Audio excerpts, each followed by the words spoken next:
Phoenix Wright tonight, even if it kills me. It's gonna happen. I just know it.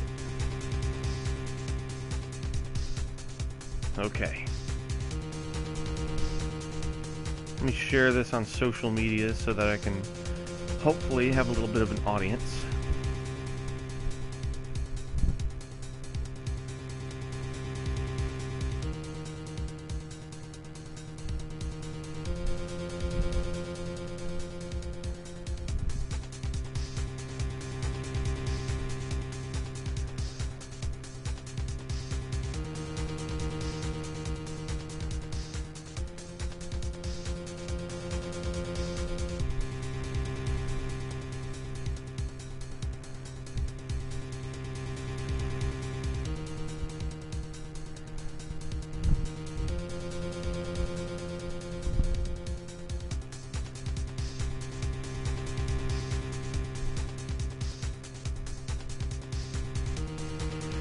All right,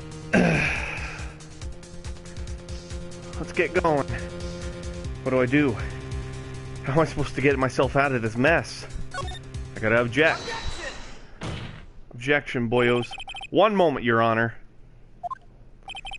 What now, Mr. Wright? Don't tell me you're objecting to what you've just proven. Of course not. But I'm almost walked right into the prosecution's trap. Oh, I think I'm a little back before where I was. I don't know. I'm back a little ways, but it's okay. Let me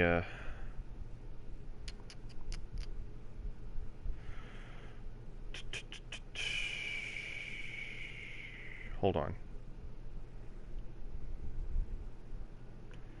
What are you talking about? This cross-examination has proven one thing and one thing only. The security video did not show the actual murder.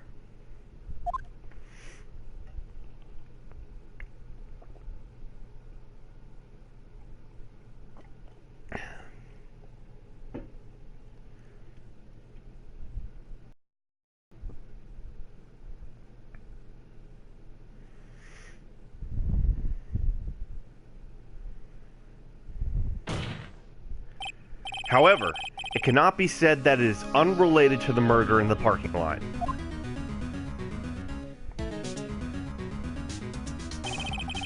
Specifically, large amounts of blood traces were found in the evidence room.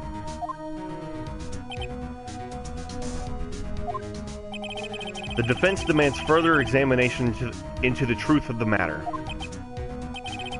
Mr. Edgeworth? Yes, Your Honor. If this court were to examine this further, other witnesses would be necessary. Is the prosecution prepared? I'm sorry, Your Honor. The prosecution considered the incident at the police department to be unrelated. We have not prepared any other witnesses for this incident. This just might be my chance. Time to call a certain Texas Ranger to the stand. Mr. Wright, do you mean... Your Honor, the defense would like to request a specific witness. Oh? Whom do you have in mind? Someone we have reason to believe knows the truth. The truth behind the activities that took place in the evidence room. The prosecution requests to hear this person's name before deciding whether or not to comply. Very well then, Mr. Wright. This person whom you would have testify. What is his or her name? Officer Jake Marshall. Why him? I can't let Edgeworth know everything just yet. He's in charge of the evidence room. I feel we should hear what he has to say. The prosecution agrees to the defense's request. Since he was responsible regarding the room, we should hear his testimony. Fortunately, he works in the police department. We shouldn't need longer than 20 minutes to prepare. Very well. The court will take a 30-minute recess while the witness is subpoenaed. Will the prosecution please prepare the witness during this time? We will, Your Honor. Court is now in recess.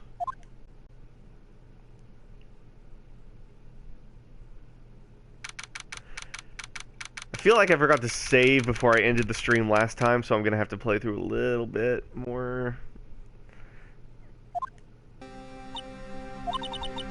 There's no stopping you, is there, Mr. Wright? Huh? What do you mean? You called for Jake Marshall. It seems you've figured everything out. I haven't figured out anything.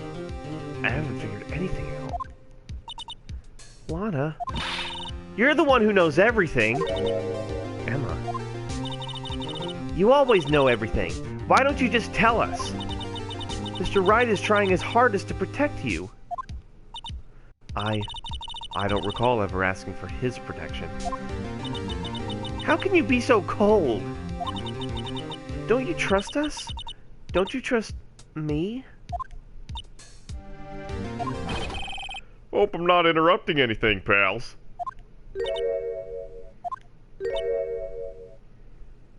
Hi, babe. Oh, guess I am. I'll come back later. Wait, Detective Gumshoe, what is it? You've got a lot of nerve, pal, making a detective run all around while on duty. And to top it all off, you call me here. I've seen happier people at funerals. Sorry, Detective. You better be, pal. Hey. I didn't see you there, Chief Prosecutor Sky. But you were in the restroom. You're good, babe. That's okay. So, have you brought what I asked? Oh, you mean this, right? My apologies, Detective. Due to my present circumstances, I was forced to use Mr. Wright's name when making my request. My name?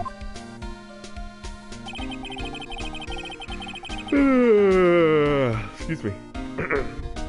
Yeah, I know, babe. I know, I'm sorry. I forgot to save the last time before I ended the stream, so just gotta play a little bit through what we've already seen. Never in a million years would I have thought it was you who asked me. Could I bother you to bring me the SL9 incident files? I'll need them by noon. Talk about crazy. The SL9 incident? But Lana, that's... I thought Mr. Wright might need them, so I had them brought here. Here, you might do well to read them. Can't believe you. Chief Prosecutor were a witness in this case. Miss Sky was a witness? Take it from me. You don't want anything to do with serial murders. It's not part of a balanced breakfast.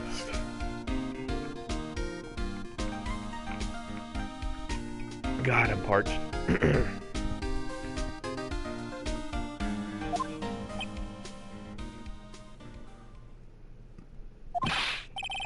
Oh, what? Now that I brought you your stuff, you're just gonna ignore me? Emma? But why? Why is your name in here? What? My name's in there? I don't know. Unless... No, it couldn't be. Lana? This SL9 incident, is that... That's the classification number the police filed it under. 2 years ago, the rest of the world knew it as the Joe Dart killings.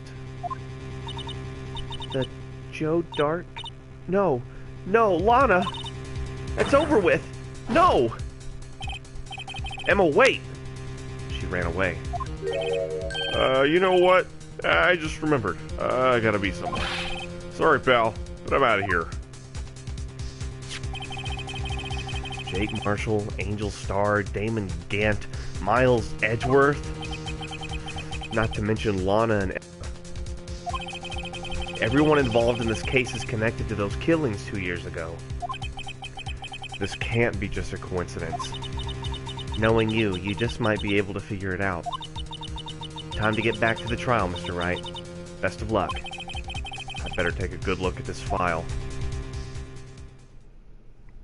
To be continued. Okay, now. But see, it said it's saved. But that's what I thought it did, but, I don't know.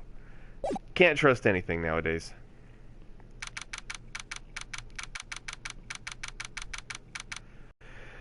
Whew, okay. The court will now reconvene for the trial of Miss Lana Del Rey. Sky. Emma didn't come back. Allow me to call the next witness to the stand. The officer in charge of guarding the evidence room on the day of the crime.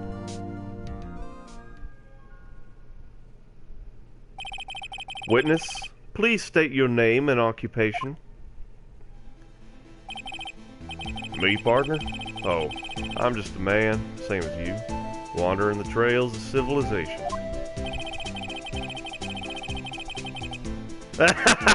Occasionally helping the elderly cross intersections when needed. Yes, we get it. Oh, I know! You're a patrolman! As for my name, if you listen hard enough, you can hear the howling wind calling it out. To be exact, it's Jake Marshall, Your Honor. Howling wind? I've never heard Edgeworth described that way before. Now, Mr. Marshall, let me ask you something. You were in charge of guarding the evidence room on the day the crime took place. Is this correct? According to the paper. What do you mean? The desperado soul is as boundless as the desert sands. No paper can sum it up. Maybe it's best we get on with this quickly. Please share with us your testimony of the day of the crime. In plain old English.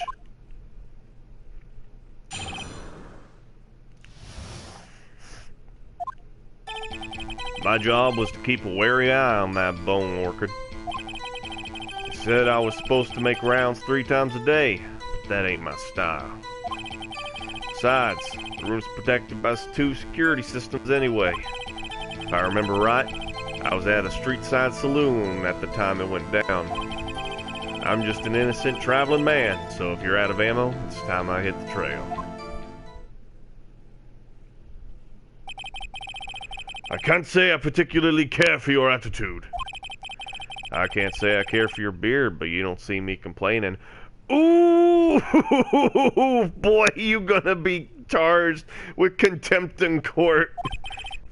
Wait a minute. What do you mean by 2 security systems? I mean security cameras and the ID card reader. I reckon even a cowpoke like you knows about those. Yes, well, what about the fingerprint-activated locks on the evidence lockers? Fingerprint-activated locks? What kind of newfangled doohickeys are those? He's not being very helpful. He's not that good with machines or with following orders. Everyone's got their weakness now, don't they, Mr. Prosecutor? This one seems like trouble. Okay, Mr. Wright, he's all yours. Ooh, this'll be a doozy.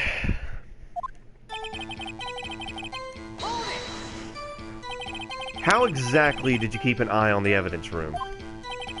I just made sure nothing moved on the security camera monitor. That room's so still, even time dies in there. I was just a caretaker who interred the recordings. You interred them? Videos of nothing aren't that useful. When the time would come, I'd erase the tape. If nothing unusual is recorded, the tapes are to be erased every 6 hours. Each time I'd erase the tape, it felt like I was erasing a part of my life. This guy has a flair for the dramatic, but it isn't going to do him any good.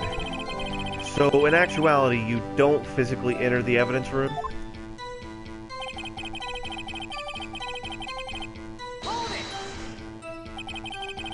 But you made your rounds on the day of the crime, right? Ain't you heard a word I said, partner? I told you, that ain't my style.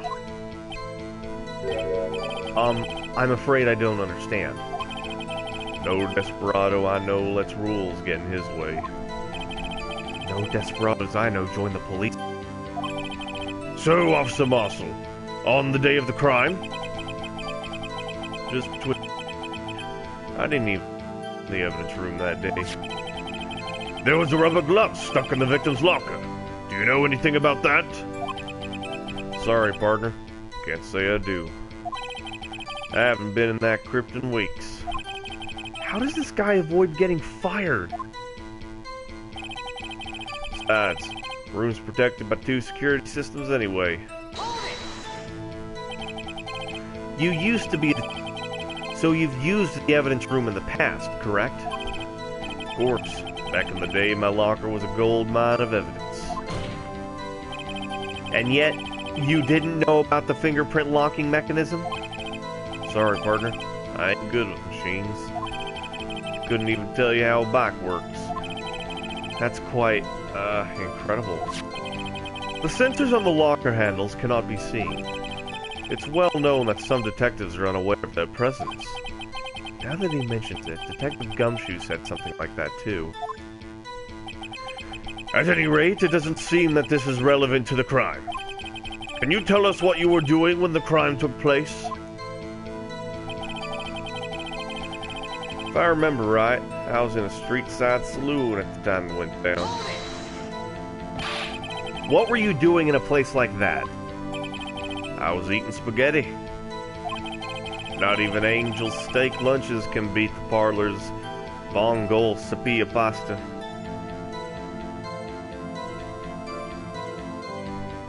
Mr. Mysterious, Phoenix Wright is a 20-year rookie attorney. Yes, I know that. Hello, Mr. Mysterious. Vongole Sapia pasta. Oh, ha! Spaghetti Western. Ha ha ha ha. Funny. Funny reference. Funny joke. Do you mean to tell us you abandoned your police duties to eat some noodles? Not all desperados eat tacos, partner. That's not what I meant. I hope this is at least taught you a lesson. That's strange. This is usually where Edgeworth says, Did you not want to raise this here? I'm just an innocent traveling man. So if you're out of ammo, it's time to hit the trail. Out of ammo, Officer Marshall? That's right, partner. Or as you'd call it, evidence. If you plan to pin me on this crime, then you'd better draw. Otherwise, you're just wasting my time. My steel horse is waiting to carry me back west into the sunset. One thing seems clear. Despite being responsible for guarding the evidence room, the witness doesn't appear to have seen anything. Texans don't take orders from anyone. Everyone knows that. Apparently your superiors don't. Okay, I have a trump card up my sleeve, so I'd best keep my cool. Before I use it, though, I'd better up the ante. What exactly was that card again?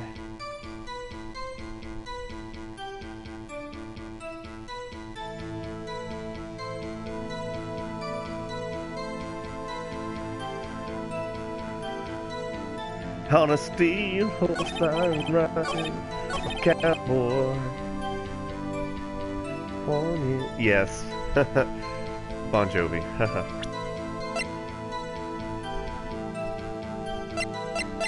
Ah, but Mr. Marshall. Hold on. Let me save real quick.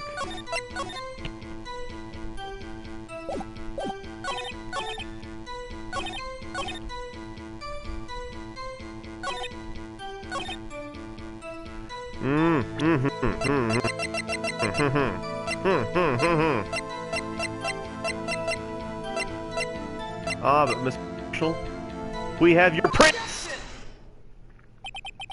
Officer Marshall, doesn't it strike you as odd?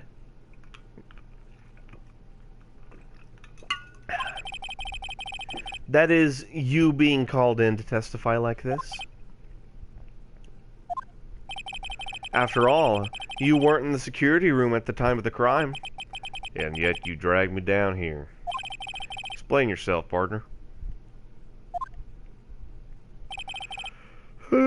It's quite simple. You left a very large trail behind at the scene. Or to be exact, a handprint. Listen real good, partner. Like I said, I'm the caretaker of that crypt. I pay my respects, that is, make my rounds about once a month. Once a month? It's only natural my fingerprints would be in there. I only wish it were, officer. But you see, your fingerprints were covered in blood. Witness! What's the meaning of this? Your blood-stained fingerprints were at the crime scene? The blood was wiped away. However, a luminal test clearly revealed this. Well, Officer Marshall? Seems to me there ain't a person in this room with a head on his shoulders. I take it you have an explanation then, Officer Marshall? About the blood-stained fingerprints? Very well. You may begin your testimony about your fingerprints found at the scene of the crime.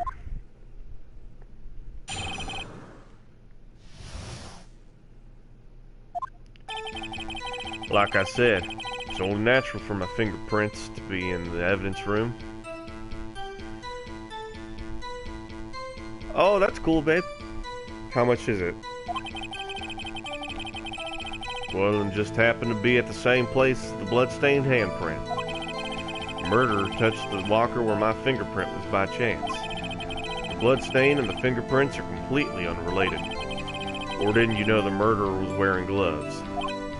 See? I had nothing to do with it. The witness's explanation appears valid, although there's room for doubt. Life wouldn't be fun without any doubt, partner. The defense may now cross-examine the witness. This guy's hiding something, I can feel it. Now's my chance to prove it. $90, damn.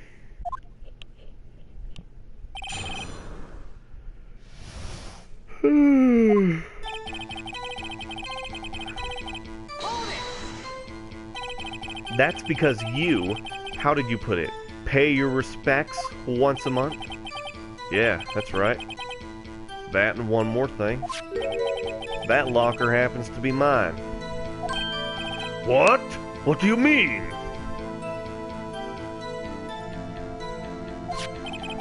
I mean what I said. That's the locker I used when I was a detective. The locker I still use. All that's in there now, though, is a heap of broken dreams. I see. It'd be strange if my prints weren't all over that locker. Apparently, his fingerprint data was never removed from the locker's programming. He must have been using the fingerprint lock all this time without ever knowing it.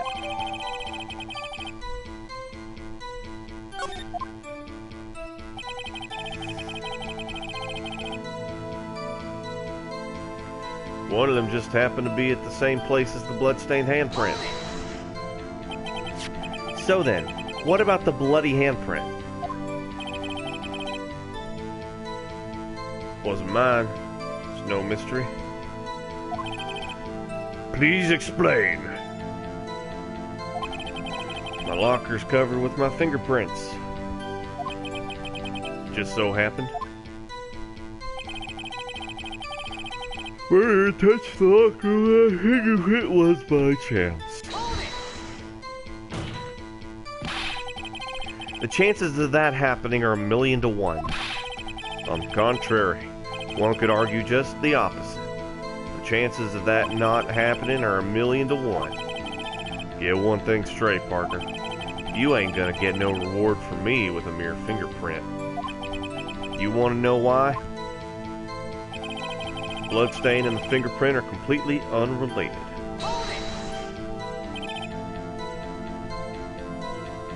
Unrelated? There's different as night and day.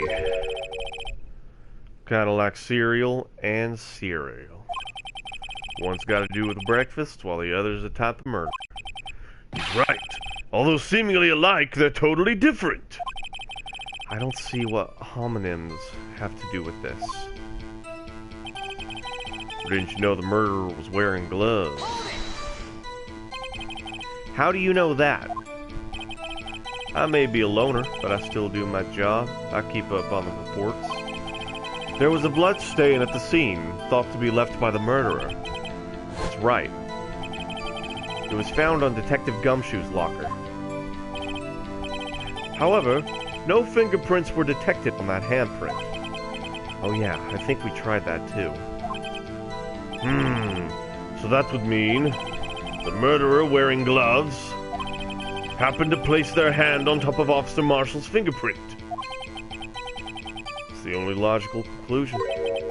Are you starting to get the picture, partner? The picture? The seal of blood. In the desert, it's just food for the buzzards. There's only one reality, and that's this. The security tape. So long as my trail isn't in there, can't say otherwise. This isn't getting us anywhere, Mr. Wright. Please consider carefully where you're going with this cross-examination. Yes, Your Honor. Now then, continue your testimony, Officer Marshall.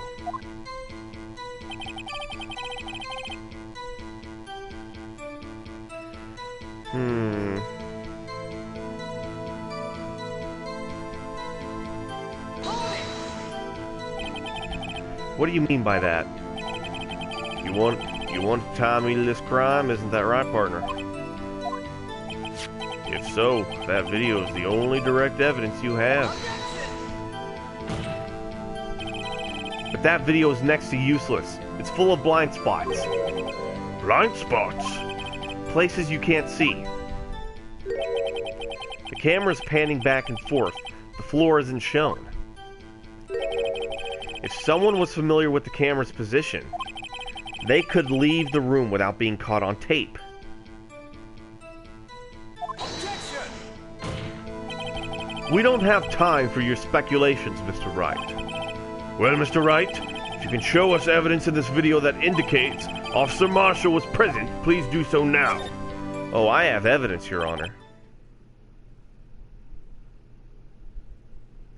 Very well. Allow me to point out your mistake, Officer Marshall. Tread carefully, Mr. Wright, or you might wind up being the one making the mistake. Now then, let's have another look at the video. Show us this incriminating evidence of the witness, Officer Jake Marshall.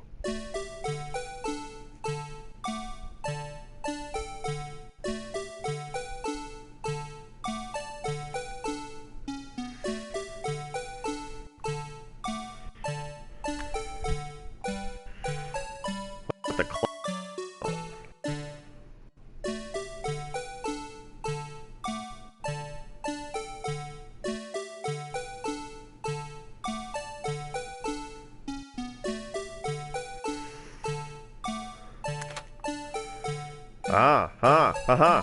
Look at that. Look at that. Bringing our attention back to the security camera is a mistake I'm afraid you'll soon not forget, Officer Marshall. The days are short in Texas, so are our tempers. Could you sum up what you have to say in 8 words or less? Very well. You can clearly be seen in this video. Exactly 8 words. Not bad, partner. The key lies in a certain locker shown in the video.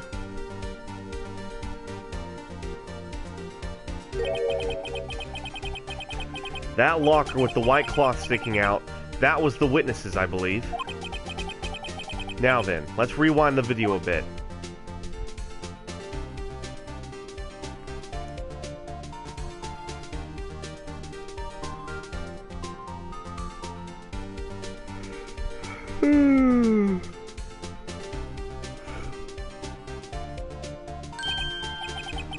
Oh, the white cloth! It's gone! What's the meaning of this, Officer Marshall? When the crime took place, the white cloth wasn't there. Then it suddenly appeared. There's only one explanation. Officer Marshall, you were in the evidence room at the time of the crime. What's more, you opened your locker when the camera was turned away. Order! Order! Hold your horses. Sorry, partner, but you got the wrong man. So what if my locker was open? That doesn't mean I'm the one who opened it. Murderer needed to hide something, so we opened the locker and stuck it in. It's not my fault he happened to choose mine. Why is everyone staring at me like I'm a wanted man? This guy isn't just playing dumb. He really doesn't know. I hate to rain on your parade, but you're the only person who can open that particular locker. Oh yeah? I call your bluff. You say I opened that locker. Now prove it.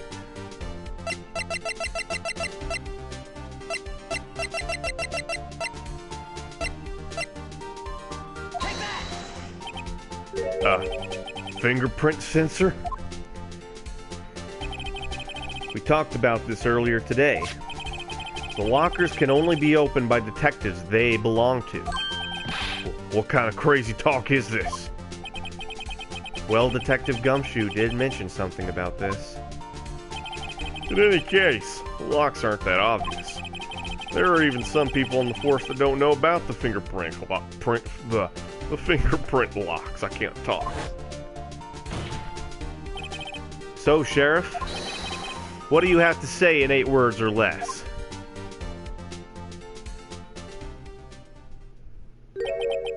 I only got one word for you, partner. No! Guilty! Put him in the slammer. Order! Order! Order! Witness, explain yourself. This is a joke. It's the worst I've ever heard. I assure you this is no joke, Officer Marshall. Now then, please tell us what you were doing in the evidence room at the time of the crime. Ole! Please answer the question. What is he now, a bullfighter? That's alright, Officer Marshall. I believe we can figure the rest out from here. We can? Have a look at these floor plans. There's no place for someone to hide in the evidence room. Yet Officer Meekins didn't see Officer Marshall. If that's so, then where was the witness? It seems Mr. Wright has an answer. That's right. The only possible conclusion. Well then, let's hear it. Where was Officer Marshall at the time of the crime? He was where the victim's supposed to be. Officer Marshall was standing right here. There? But that's where the victim, Detective Goodman, was. Correct. Unless the man wasn't Detective Goodman. I believe the victim in the video is Officer Marshall. It was you, dressed up like Detective Goodman. But that's preposterous. Officer Meekins witnessed the detective at the crime scene. Once he saw the man's face, he'd know for sure. May I point out, though, that Officer Meekins did not know Detective Goodman. He also testified about the man's reaction when confronted. When I entered the evidence room, I asked him to show his card, sir. Yes, and how did Detective Goodman respond? He suddenly pulled a knife on me. Something about the officer's story puzzled me. If the man had his ID card, why didn't he just show it? Yes, he would have needed it to enter the evidence room, so he must have been carrying it. The answer is simple. He couldn't show it. Nani? As you can see, Detective Goodman's picture is on his ID card. Oh, I get it. If he showed that, his cover would have been blown. Officer Meekins would have realized the man wasn't Detective Goodman. Do you have anything to say to this, Officer Marshall? You've got quite an imagination, partner. We got a term for that. It's called circumstantial evidence. Circumstantial evidence? He's still denying it.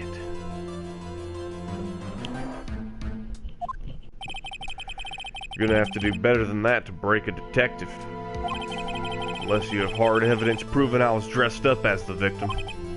I can't say I particularly care for your uncooperative disposition. I can't say I care for your beard, but you don't see me complaining. Well, Mr. Wright, do you have any evidence proving beyond a shadow of a doubt that Officer Marshall dressed up as the victim?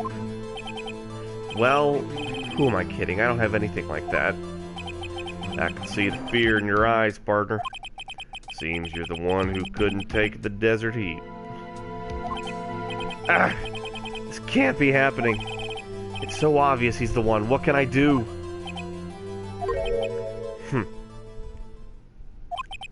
It looks like your lack of experience has finally been exposed. I'll pass on to you what someone told me when I was just starting out. When you've run into a wall with no place to go, return to the basics. The basics? For me, that would be what Mia used to tell me. Phoenix, try thinking outside of the box. I shouldn't look for proof that Officer Marshall was in the disguise. But rather, I should look for evidence that came about because he was in disguise. Why do you think this locker was open in the first place? What do you mean? There's no reason for Officer Marshall to open his locker at the time of the crime. Yet he did, despite the chance he might be discovered later as it has been. Which means he originally didn't plan to open his locker. According to the defense's argument, Officer Jake Marshall dressed up as Detective Goodman at the time of the crime. Then, after the crime was committed, he opened his own locker for some unknown reason. The fact that a white cloth is sticking out of the locker seems to indicate that he opened it in order to put the cloth inside. So, just what exactly is this piece of cloth? Perhaps the video is the key to all of our unanswered questions. I don't have any evidence, so the video is my only shot. Very well, let's take yet another look at the security tape. After committing the crime, the witness opened the locker to put away the cloth. Let me save.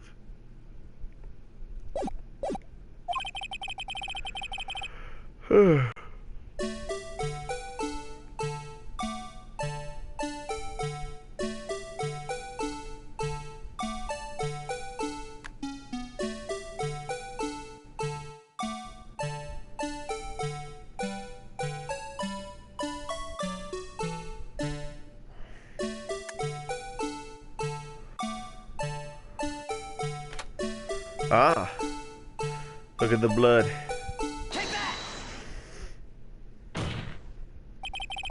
For some reason, you disguised yourself as Detective Goodman and entered the evidence room, though I don't know to what end yet. However, something unexpected happened. Officer Meekins barged in on you. When asked to show your ID card, you pulled a knife on him. However, Officer Meekins panicked, and the white coat you were wearing was soiled with blood. A bloody white coat! You couldn't just walk out like that, so you hid the coat in your locker. Not bad, partner.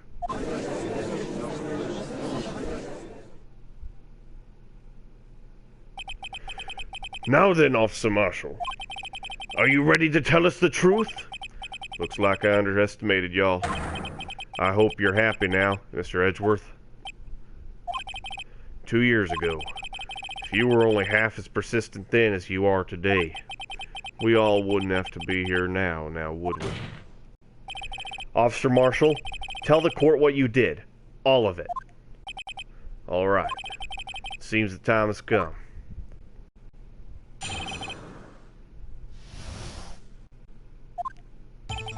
I had to do it that day. Couldn't just stand by and let it die. I stole the detective's ID and dressed like him. I planned to take out the evidence. I wasn't expecting Officer Meekins. I knocked him out and managed to escape.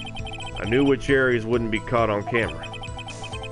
There wasn't any murder in the evidence room at 5:15. So this was really you? But there's one thing I still don't understand. Traces of a large quantity of blood were found on the floor of the evidence room. If no one was murdered, then how could that be? Officer Meekins managed to cut his own hand. My guess is he's the donor. It was way too much blood for such a small donation. Alright, let's press him for everything he's got.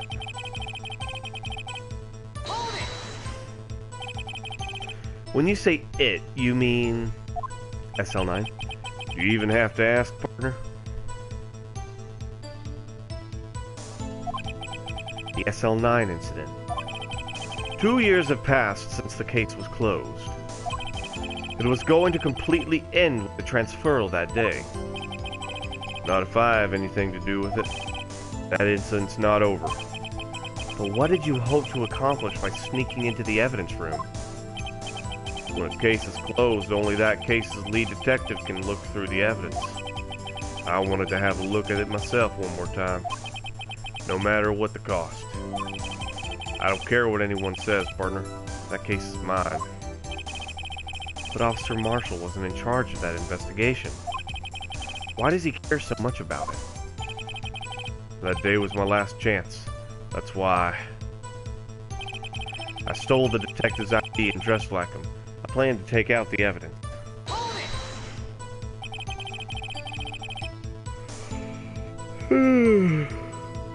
Why did you disguise yourself as Detective Goodman? I didn't make it look like Goodman was carrying out the evidence transferal. I'd be arrested for stealing evidence, which wouldn't get me anywhere. So you did it to fool the security camera. And the detective's ID card?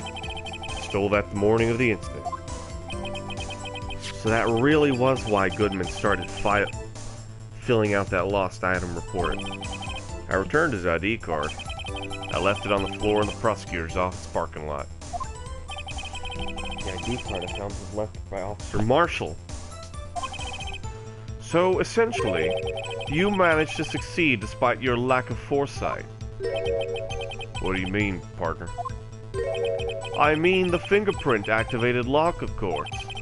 No matter how well you disguise yourself, you can't change your fingerprints. Under normal circumstances, you wouldn't have been able to open that locker yourself. But he could because a rubber glove just happened to get stuck in the door. That means Detective Goodman must have opened the locker before Officer Marshall. I wasn't expecting Officer Meekins. I knocked him out.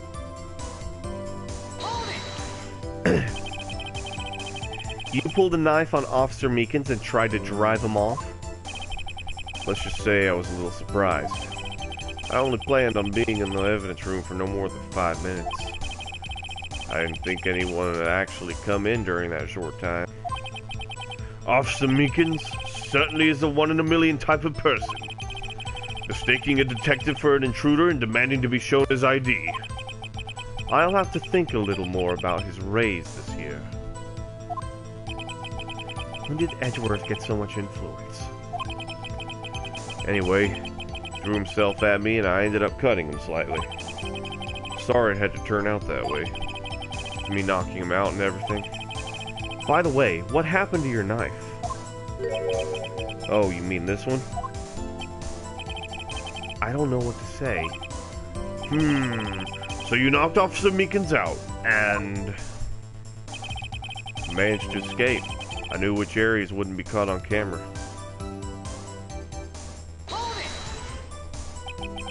So you did your research beforehand? Those who go into the desert unprepared don't live long, partner.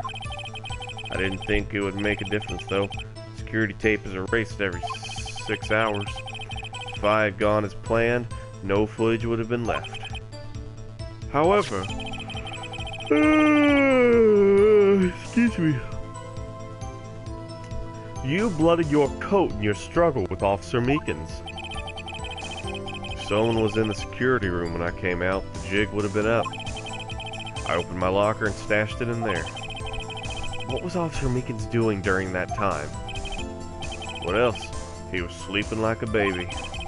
So what you're saying is on that day, there wasn't any murder in the evidence room at 5:15.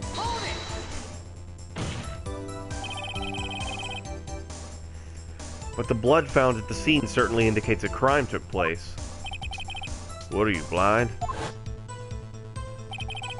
The victim shown on that tape is me, and I'm not dead yet, partner. So you stole the evidence from the locker? Actually, no I didn't. Why not? When I opened the locker, the evidence was already gone. What? Mr. Edgeworth, where is that evidence? It's still missing, Your Honor. Detective Goodman's locker was already empty? Someone else stole the evidence. Officer Marshall, may I ask you one thing? Fire away, partner. It's a free country. Just remember, I'm also free to decide whether or not to answer. Why did you do this? Stealing a detective's ID, injuring a police officer. This is no small offense. Moreover, you're an officer yourself. You're good, babe. This trial is ridiculous. This will have serious consequences. It can't just be forgiven with a simple cut in salary. Not that salary cuts are ever a solution. Like I said, this isn't your case. This one is mine. And I'll do anything it takes to get my answer I'm satisfied with. The witness has an unusual amount of zeal. Let's hear more. Can't just forget the SL9 incident. You know why? But that case was solved 2 years ago, wasn't it? That's the reason the evidence was stored in the evidence room. Joe Dark was convicted for his crimes. One thing I can say for sure is he deserved his sentence. I remember the Joe Dark case. It involved serial murders, didn't it? I don't know how it turned out. There's nothing that still bothers me.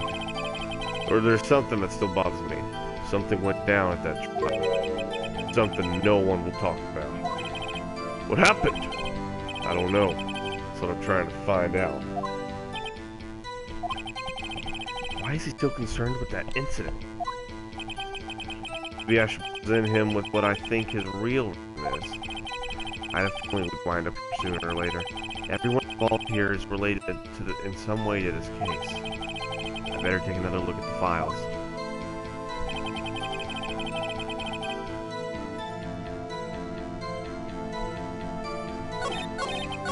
I think I know just what to present him.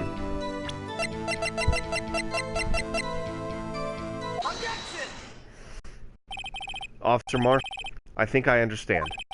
I think I know why you care so much about the SL9 incident. Sounds like you've been sipping too much cactus juice.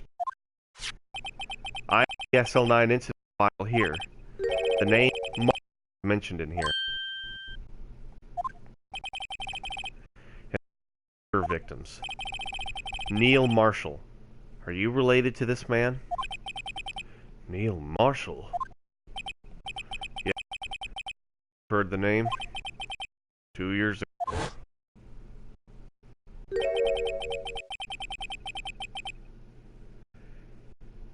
Babe? Are they like super long gloves? See the same prosecutor award you. A prosecutor? He must be talking about the king of prosecutors. Now I oh god. Sorry. Now I remember. Prosecutor Neil Marshall. He handled the SL9 case before I did. That's awesome, babe. That's right. He was killed. And the case fell into your hands. But what's his relation to you? He was my brother. He was investigating the murders with Damon Cant, the then Deputy Chief of Police.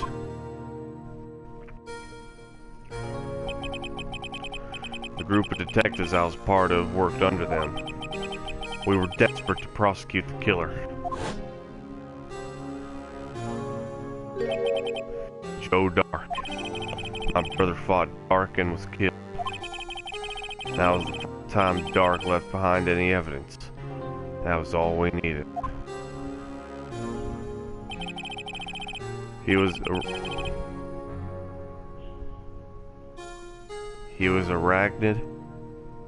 arraigned and incarcerated. The case was finally closed. At least according to the public records. What do you mean? My brother couldn't have been killed by Joe Dark. I knew my brother better than anyone. No one could have beaten him in a fight. And that's it? That's your reason for your insane actions? There's more to my brother's death than what the records say.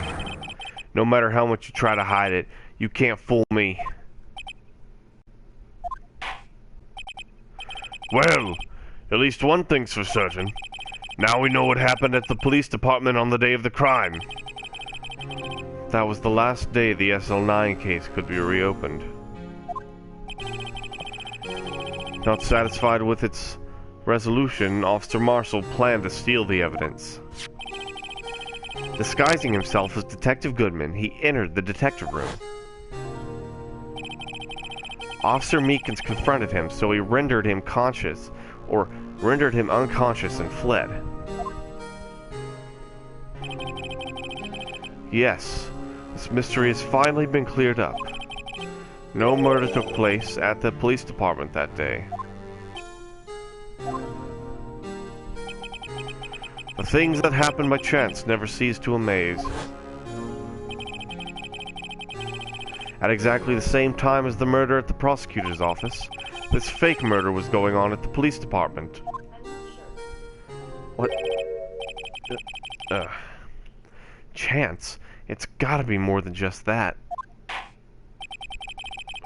So if no one was murdered at the police department on the day of the crime, that means the murder in the prosecutor's office parking lot was the real one.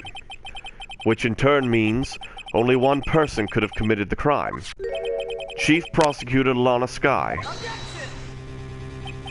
But wait, a verdict wasn't reached in yesterday's trial. Which is why we examined the incident at the police department today. But there's only one reason the defendant was not convicted yesterday. There yet remained the mystery of the simultaneous murder at the police department. Seems to me this boy's got the draw on you, partner. All of the mysteries at the police department have been resolved, no doubt about it. Our sole murderer took place at the prosecutor's office. The only suspect is Lana Skye, and the testimony of one Miss Angel Starr is completely incontestable. If you have a response, make it a single word or less.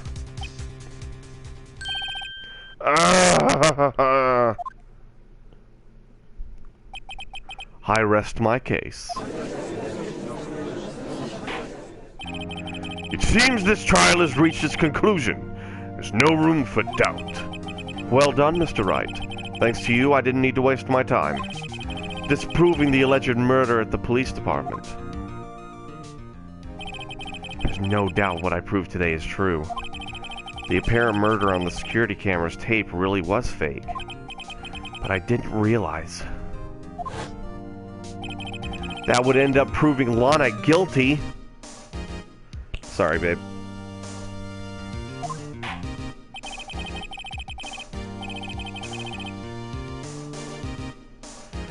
Now then, the time for the verdict has arrived. This court finds the defendant...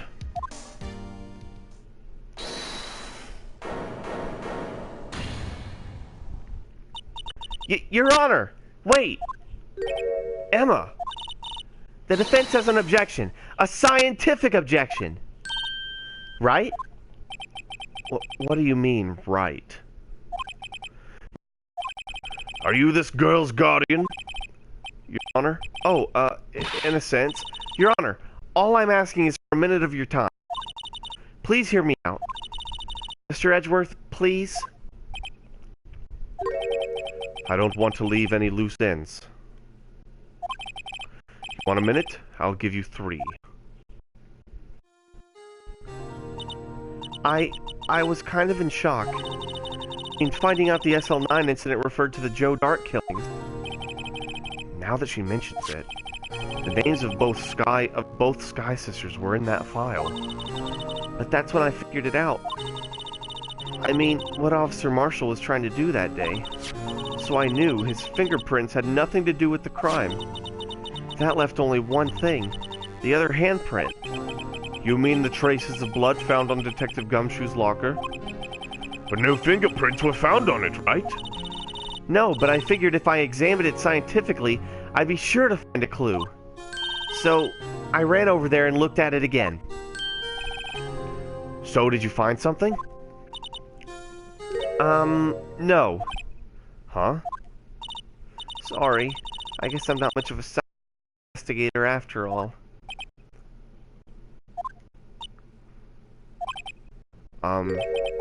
Is that all? Please don't be mad. I'm just a high school student. And I'm just an attorney. But Mr. Wright, those traces of blood are the only clue we have left. If we can't find something wrong with them, please, Mr. Wright, you're a professional.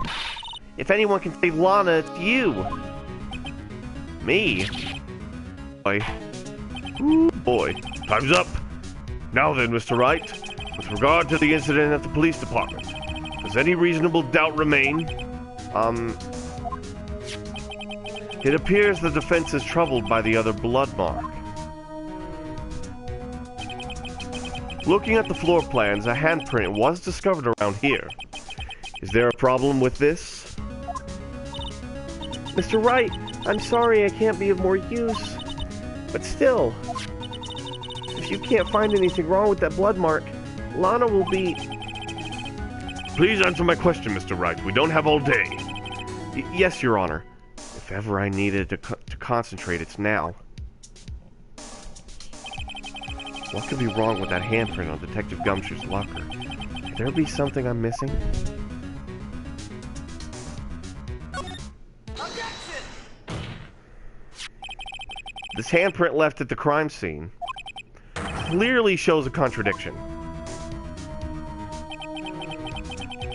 The only thing that seems clear is your grasping, Mr. Wright. You've been staring pretty intently at those floor plans. Tell me, is there a problem with them? Yes, this is strange. Take a good look at these floor plans. Something is missing. Missing? You mean something hasn't been drawn on there?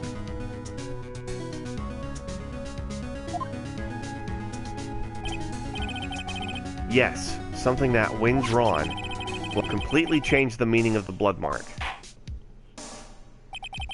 Let us pray the defense isn't simply trying to buy time.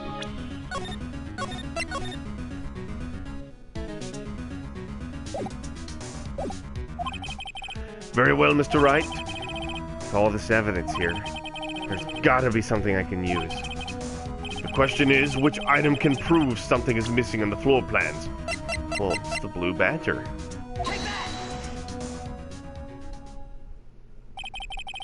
What about that piece of plywood?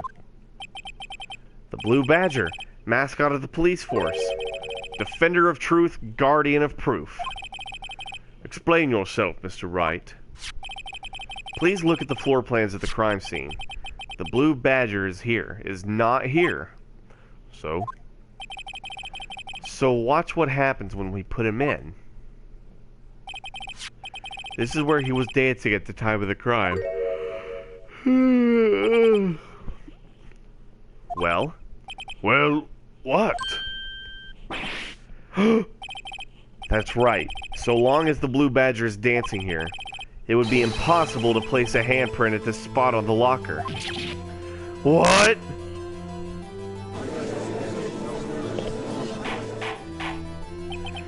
So that means, just what exactly does that mean? It means it can't be done. What are you saying? Blood traces were undeniably found on that locker.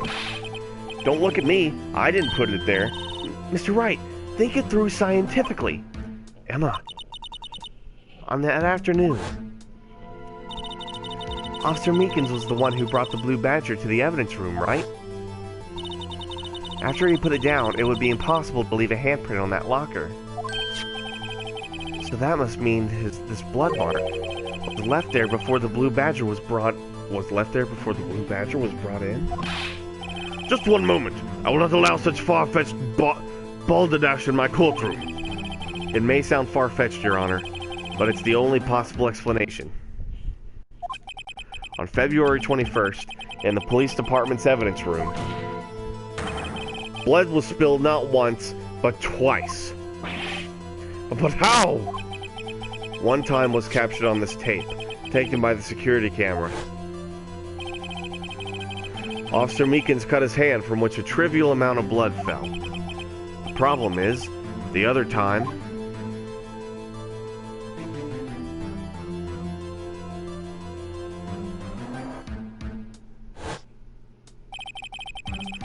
someone bled prior to the struggle shown on this tape. It had to have been Detective Goodman when he was really murdered.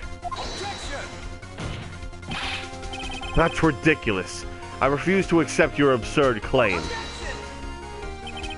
The murder portrayed in the security tape has been proven to be a fake. However, that does not explain the blood mark found in the locker. So then, assuming this murder you purport really happened, when did it take place? I demand you show evidence that proves when it occurred. When did the first incident occur? To summarize, the defense claims that prior to Officer Meekins being cut by Jake Marshall, who was posing as Detective Goodman, another incident took place in that evidence room. That's right.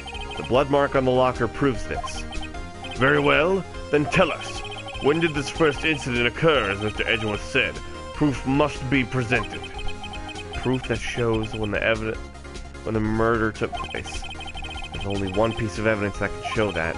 Now then, will the defense please present its evidence? What shows when the first crime took place? It's that ID card record, ain't it? If the crime took place inside the evidence room, then the killer would have had to enter it. And in order to do so, an ID card would have been required. An ID card? Oh! The ID card record! Officer Meekins brought the Blue Badger panel into the courtroom at, let's see here, 4:50. If the crime took place before that time, then it would be 4:40 p.m.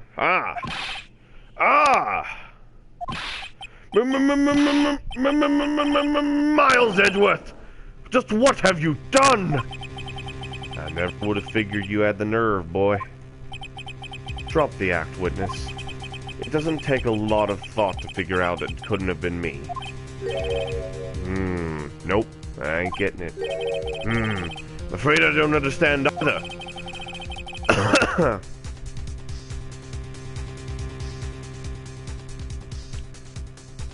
It's clear from the luminal test that blood was there. However, when the second crime took place, both Officer Meekins and Officer Marshall failed to notice the blood. That means the blood from the first crime was wiped away by the real murderer. I would have had just 10 minutes to murder the victim, carry his body away, and clean up the room. Unfortunately, that's physically impossible. That would mean the crime must have taken place before Mr. Edgeworth entered the evidence room. Let's look at the chart again. There's only one other card number remaining. 77777 7777777. 7 times 7. Talk about a lucky number. Wait! That doesn't make sense! How could Detective Goodman have entered the evidence room? Since there's no record of his card being used beforehand, He must have entered along with a real murderer. That's the only plausible explanation. He went in with 7777777. Mr. Edgeworth, please look into this ASAP. Yeah, right, so many sevens. Find out whose ID's number is 7777777. That's 1 7 too many, Your Honor. Unfortunately, I'm unable to look up the owner of that ID card. At least, at present. What? Explain yourself, son. The ID number, 7 times 7, belongs to someone with a rank of captain or higher. Someone who is a so-called executive officer. We don't have the authority to inquire into such a person's identity.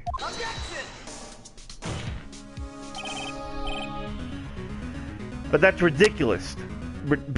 Ridiculous. Just how? I'm not finished talking, Mr. Wright. There's one situation in which we can be granted such authority. If an official charge filed against an executive is accepted. An official charge? You're all alike, aren't you? With your cover-ups and your forgeries. That's how the prosecutor's office operates. I take pride in my work, Officer Marshall. I would appreciate it if you would keep your slander to yourself. Slander, is it? Okay. Let me ask you a question. Yes? No, not to you. To her. The defendant sitting over there. Your own little executive. Lana? Don't be stupid. She's been charged with murder. Of course we've looked up her ID number. And it's not 7777, etc. Don't blame me for a fool, partner. That's not what I want to ask. All I want to know is one thing about that incident. The SL9 incident? Answer me this, Chief Prosecutor. In that trial 2 years ago, did you really only use legitimate evidence?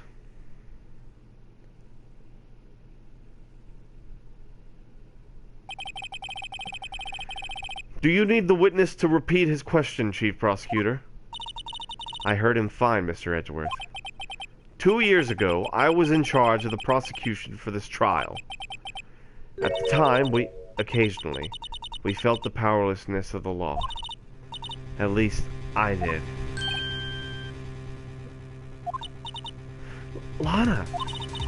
I became a prosecutor in order to suppress crime with the law. But before I realized it, we were the ones being suppressed by the law. Defendant, what are you saying? I'll ask you again, Chief Prosecutor. During that trial 2 years ago, did you really present all the evidence in court? You look me, an investigator in that crime, in the eye and say that you did? Chief Prosecutor, you didn't! I don't have to, Officer Marshall. Why won't you answer him? Drastic crimes require drastic measures. That's just the way it is. We did what we had to do in order for him to get the verdict he deserved. But Lana! Even if it involved forging evidence.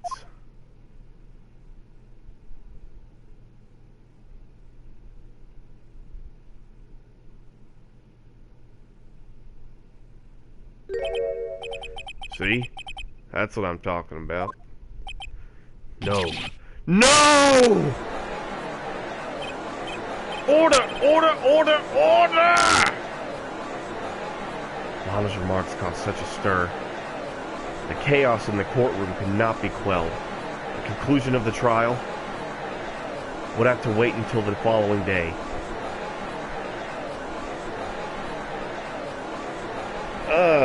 I'm gonna get some more water so that I can continue going on about this, because I think we're gonna be in this for the long haul. Let me take a quick little pit stop here and go get something to drink.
Alright then, I'm back.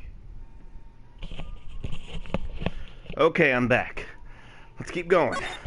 I feel refreshed, because, not gonna lie, I was starting to doze off. Because this is just taking forever. Starting to feel more like a chore. Wright & Co. Law Offices. I'm so sorry, Mr. Wright. I'm sorry for what my sister said. Hey, I got a oh, the Ghostbusters is installed. Nice, okay. Anyway, I'm so sorry for what my sister said. Drastic crimes require drastic measures.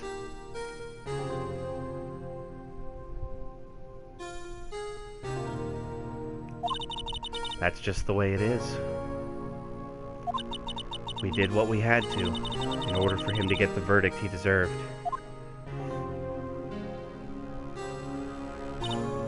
I didn't know. I never knew that the SL9 incident was just another name for the Joe Dart killings. Sounds like everyone's heard about these killings but me. Lana wanted Dart convicted so badly. That's why she used me. That's why she used what happened to me. What do you mean, what happened to you? It's all there in the file. Joe Dart's last victim was prosecutor Neil Marshall. When he murdered Officer Marshall's brother, he left behind an incriminating piece of evidence. But what did you have to do with those killings, Emma? On the night prosecutor Neil Marshall was murdered, Joe Dark tried to kill me. What? He tried to kill you? Officer Marshall's brother, Neil, was only trying to save me. So that means you... Yes, I was a witness in the Joe Dart trial. I didn't see that one coming.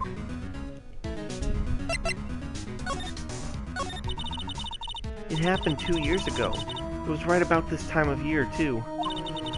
There was a terrible thunderstorm that day, unusual for the season. I was alone in my sister's office.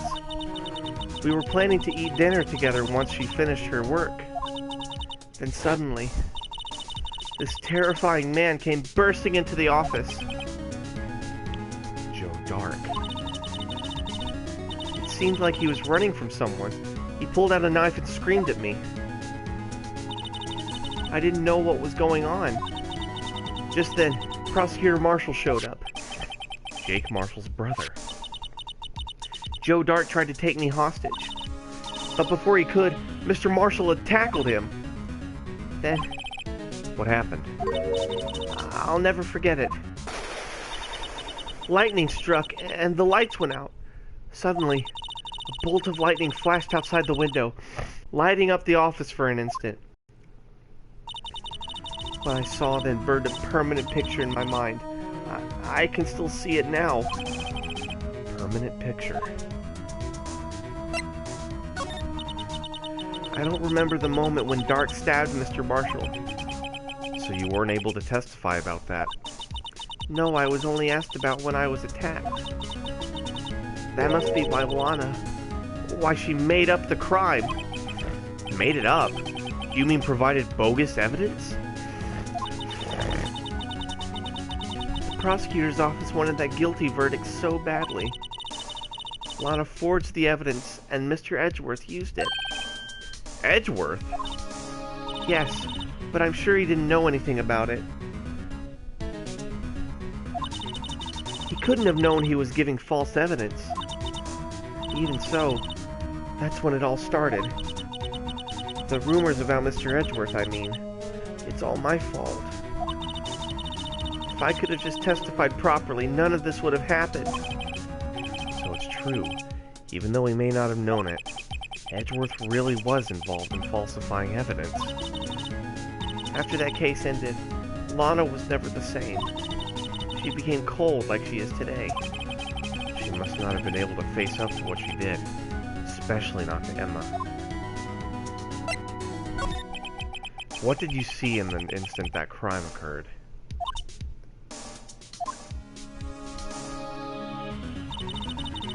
Dark knocked down Mr. Marshall and raised his knife. Neil Marshall was stabbed right in front of this poor girl.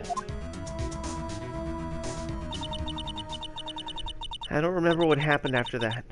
Apparently, I passed out. When I came to, Lana was cradling me in her arms. Poor Emma. You've been through so much.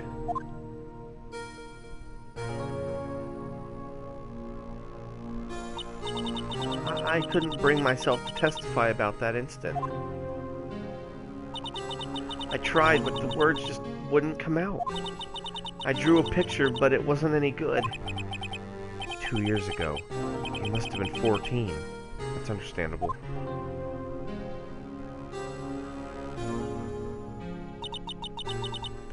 Once it was all over, I made up my mind. I decided that when I grew up, I'd become a scientific investigator. I want to be able to fight crime with my testimonies. And find the evidence that makes an airtight case. That way, Lana would never have to forge any. I see. I think I'm finally starting to understand what makes Emma tick. There's still something that bothers me about that crime.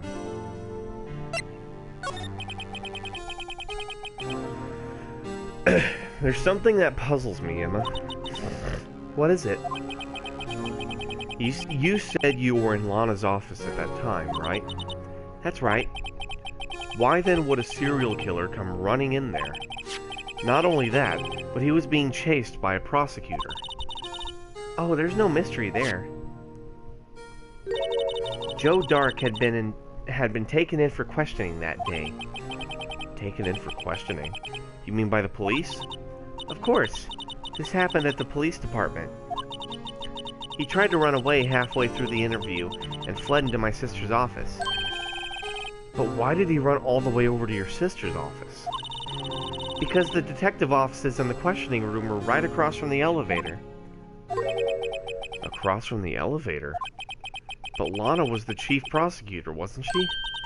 No, silly. Didn't I tell you? 2 years ago, Lana was a detective.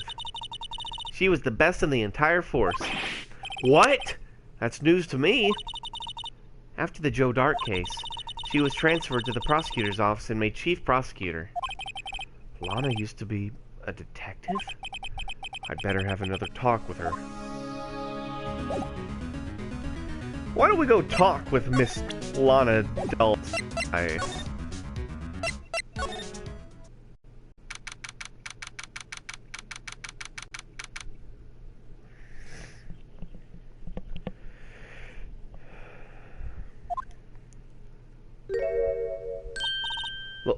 Lana! Mr. Wright, it seems I keep causing you trouble. Falsifying evidence? I didn't think you were the type. Criminals don't mind playing foul. Why should we? But Lana! If you're wrong, an innocent person might be found guilty! Believe me, I understand the risks. Lana, Emma told me about you. Oh? About how you were a detective 2 years ago? And how the SL9 incident was the reason for your transfer to the prosecutor's office? That's right. Could you fill me in on the details? Especially about that unusual change of jobs? I suppose you have a right to know, Mr. Wright. A lot of revelations were uncovered at the trial today, not the least of which was the fact that this case is largely connected to another one 2 years ago. Evidence from that case was stolen as well, though I expected as much. I know how obsessive Officer Marshall can be. That trial really wasn't fair, was it? I believed in you, Lana. I believed that no matter what happened, you'd always stick to the truth. It couldn't be helped, Emma. At that trial 2 years ago, I sold my soul. Well, all drama aside, the fact of the matter is, at 5:15 there was no murder at the police department. Tell me it's not true, Lana. What the witness, Miss Starr, said. About you stabbing Mr. Goodman with a knife. Lana! I don't understand! Why won't you tell us? Emma, This doesn't involve just me. I don't think I've ever seen Lana look so fazed before. Let me get a sip.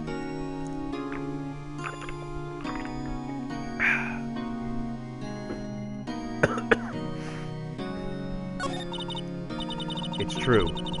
I was a member of the police force 2 years ago. She was amazing! They still talk about all the cases she and Chief Gant cracked together. Chief Gant? He was the deputy chief of police back then, but he still worked the crime scenes. Damon Gant. He was everything I aspired to be. They were the best team ever! They solved crimes before the reports could even be filed! Emma really idolizes her big sister. But now you're chief prosecutor. What happened? I always planned on becoming a prosecutor. The reason I became a detective was to gain experience investigating crime scenes so you could use that experience in court, right? Gant's help in the SL9 case was crucial to this resolution. After that, he became chief of police and arranged my transfer to the prosecutor's office. Maybe I should ask more about this investigation of theirs 2 years ago. 2 years ago, I was second in command of the detectives investigating Dark. Second in command? That means the investigation lead was Damon Gant, right? Yes. Deputy Chief Gant and I shared the same office and the same investigations. They even had the same office. We led a team of the best detectives on the force. Detective Goodman, whose case it was, Jake Marshall, and Angel Starr. It was the first time Marshall worked with his brother. He was quite gung-ho. Without a doubt, Joe Dark was the serial killer. We asked him to come in for questioning. We were desperate for evidence. That was when his final murder took place. When he tried to murder Emma. Prosecutor Marshall was trying to save me from Dark. You see, the first person who happened upon the scene of the crime was me. Now you tell us. Damon Gant and Neil Marshall were the ones questioning Dark that day. The investigation was in its final stages, and Dark must have suddenly panicked. So he waited until Gant and Marshall let their guards down and then fled the room.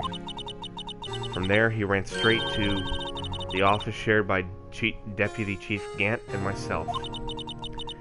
That's where he found me. So you were the first person to run to the scene, Lana? It appears so. I was filing some papers while Gant and Marshall were questioning Dark. When I returned to my office, I saw 3 bodies on the floor and smelled blood. 3 bodies? Prosecutor Marshall, the victim, Emma, who had passed out, and the suspect, Joe Dark. During the struggle, it seems Mr. Marshall struck a final blow before he died. Joe Dark had incurred a minor concussion and lay unconscious. What did you do? To be honest, I panicked. I picked up Emma, carried her out of the room, and just held her. Can't blame her after all. Her sister must have gone through. After that, I placed Dark under immediate arrest. Let me get this straight. You were all involved in the SL9 incident. That's right. Quite a coincidence, hmm? I don't buy it. What are you saying?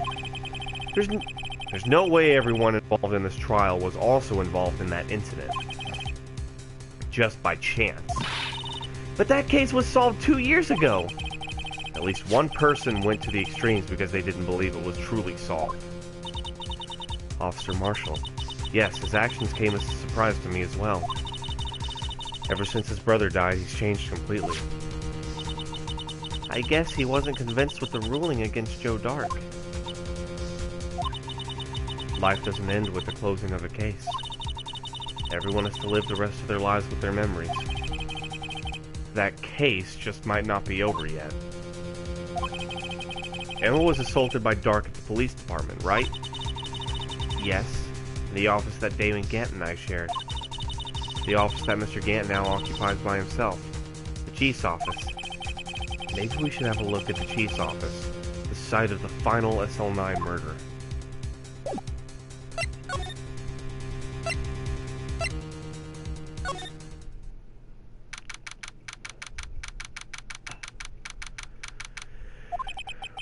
I don't see Detective Gumshoe anywhere. Things seem kind of quiet here today. You're right. The chief of detectives seems the same, though. Why don't we go look for some other people to talk to? Right. We can come back here later.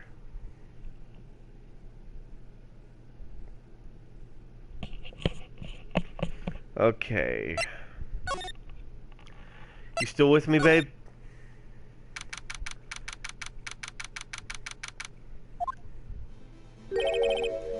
Howdy, Bambina. Oh, Mr. Marshall. Never thought things would turn out this way when I woke up this morning. Que Sarah Sarah. Never know where life will lead you, eh, Bambina? Should have known my luck had run out when old Billy dried up this morning. Billy? Must be his pet cactus. Laying on your arm so it's hard to type. Okay. You just seemed awfully quiet in the chat.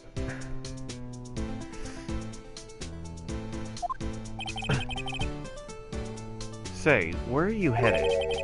Just over to the prosecutor's office for a little interrogation. It's a voluntary appearance. We all know I won't be coming back. Sorry, but you can't go in the evidence room today, partner. But, Mr. Marshall, why did you do it? Why did prospectors head west? If ever there was a case I needed to know the truth about, it was that one. Before you turn yourself in, Mr. Marshall, would you mind telling us exactly what happened? Looks like I won't be getting a steak lunch today. Something was fishy about that trial from the beginning. It wasn't just me either. All the detectives thought so. What do you mean fishy? Some of the facts reported were inconsistent with the evidence we found. For example, the murder weapon. The murder weapon?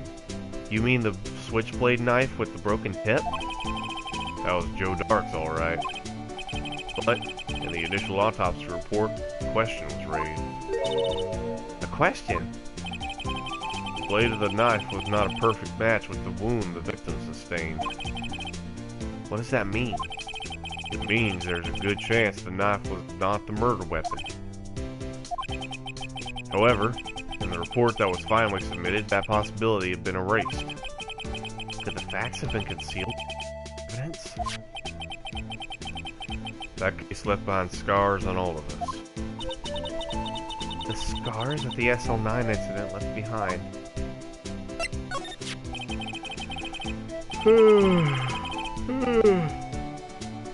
Excuse me. I got the looks, but he got the brains. He was one of the best prosecutors around. I just made detective when it went down. It was our first case together. How old was he, your brother? He was 27 at the time. He was awarded the highest honor of the very day. The highest honor? You mean the King of Prosecutors? I knew it. What are you looking at me like that for? That's an honor for a prosecutor. Mr. Marshall must have really been close with his brother. The day the SL9 incident took place, that wasn't the same day as... That's right. It was the day of the evidence transferal. Interesting.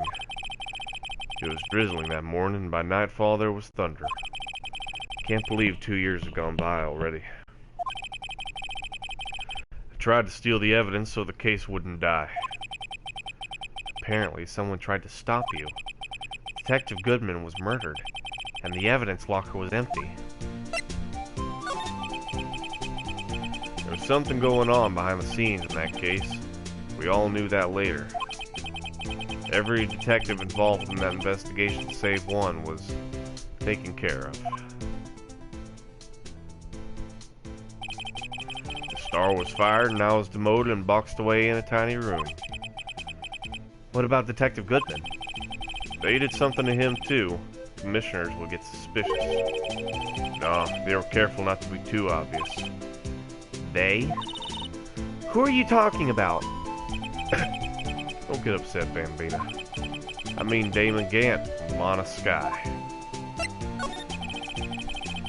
The investigation led Damon Gant in his second in command, Lana Sky. There wasn't a person on the force who hadn't heard of that duo. That case was the biggest step in both their careers. After the case ended, Lana transferred to the... Oh, damn it. After the case ended, Lana transferred to the prosecutor's office, right? Yeah. Damon Gant, the new chief of police, arranged for that to happen. She's never been the same since she left.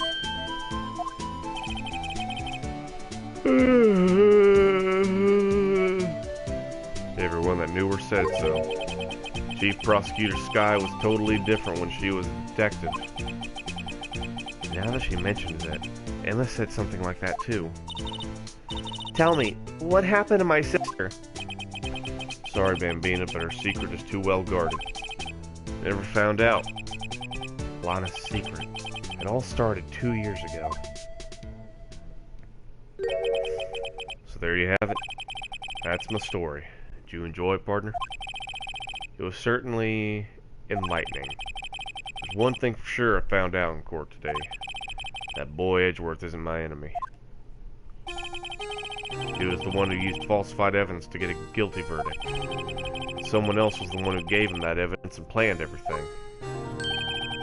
That someone is Damon Gant. You don't believe me? Well, I don't blame you.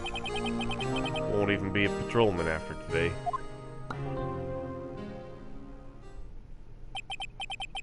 Too bad I won't be around to work with you when you become a real scientific investigator. Adios, Bambina. So long, cowboy.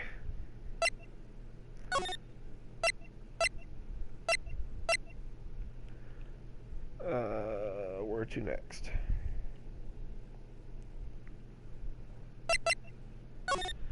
Back to the Criminal Affairs Department, it seems.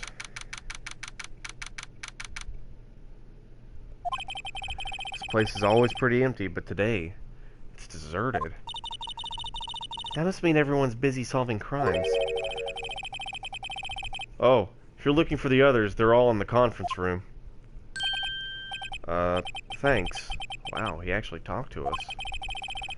With the chief prosecutor saying what she did, and the decision about what to do about Mr. Edgeworth, not to mention her statement to the media in tomorrow's trial, there's more chaos going on than Thanksgiving and Christmas put together. I think festive is the word usually used for those. Sir, we'd like to have a look around Chief Gant's office. Just use the connecting hallway to the other building and take the elevator to the top floor. Really? You mean it's okay for us to go in there? I mean, we aren't police officers or anything. Hey, you're right. You can't go in there. It's off limits. Now I see where Detective Gumshoe gets his unique charm. Well, what are we waiting for? Let's head to the chief's office. What the fuck is that? Is this a is this a police office, or is it the fucking lair of the Phantom of the Opera?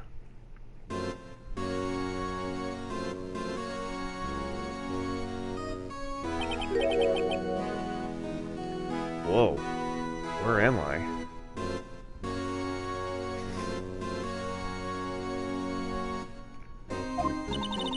In the chief's office, silly.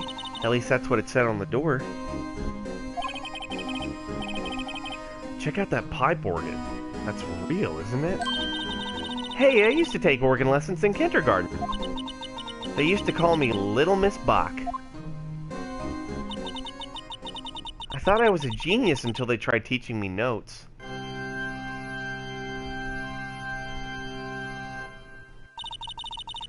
I never could remember where C was. You should have said a smoothie. Why a smoothie?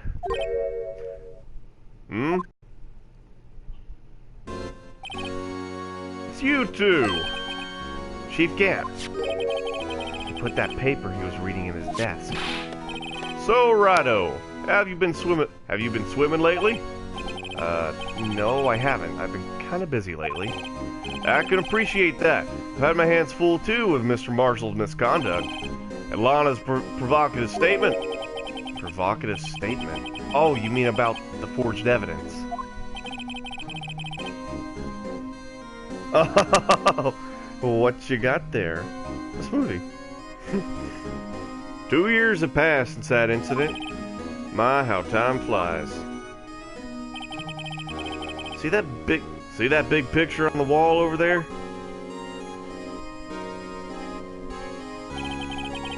That's a picture of Lana, Neil, and me. So this was Mr. Marshall's brother, Prosecutor Neil Marshall.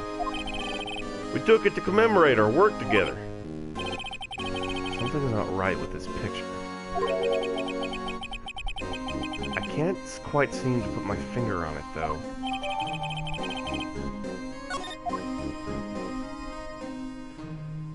Chief Cant looks like he had to do it to him.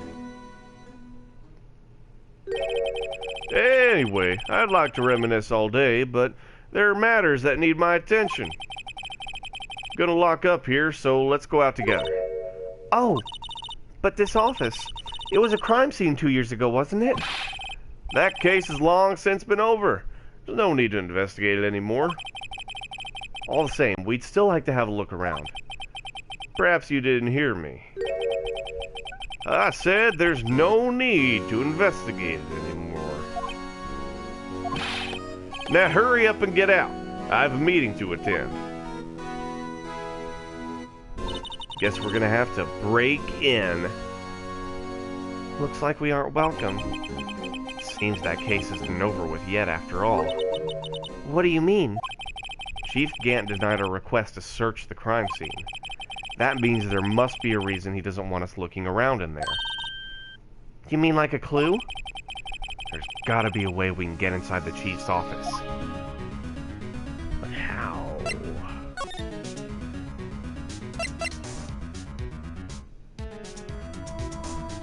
How?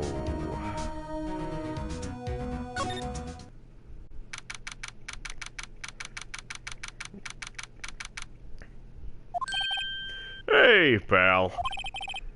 Detective Gumshoe, are you supposed to be in a meeting? I'm, just taking a breather. My feet hurt. From sitting so long? Actually, serving everyone coffee. Sounds like Detective Gumshoe's still out of the loop.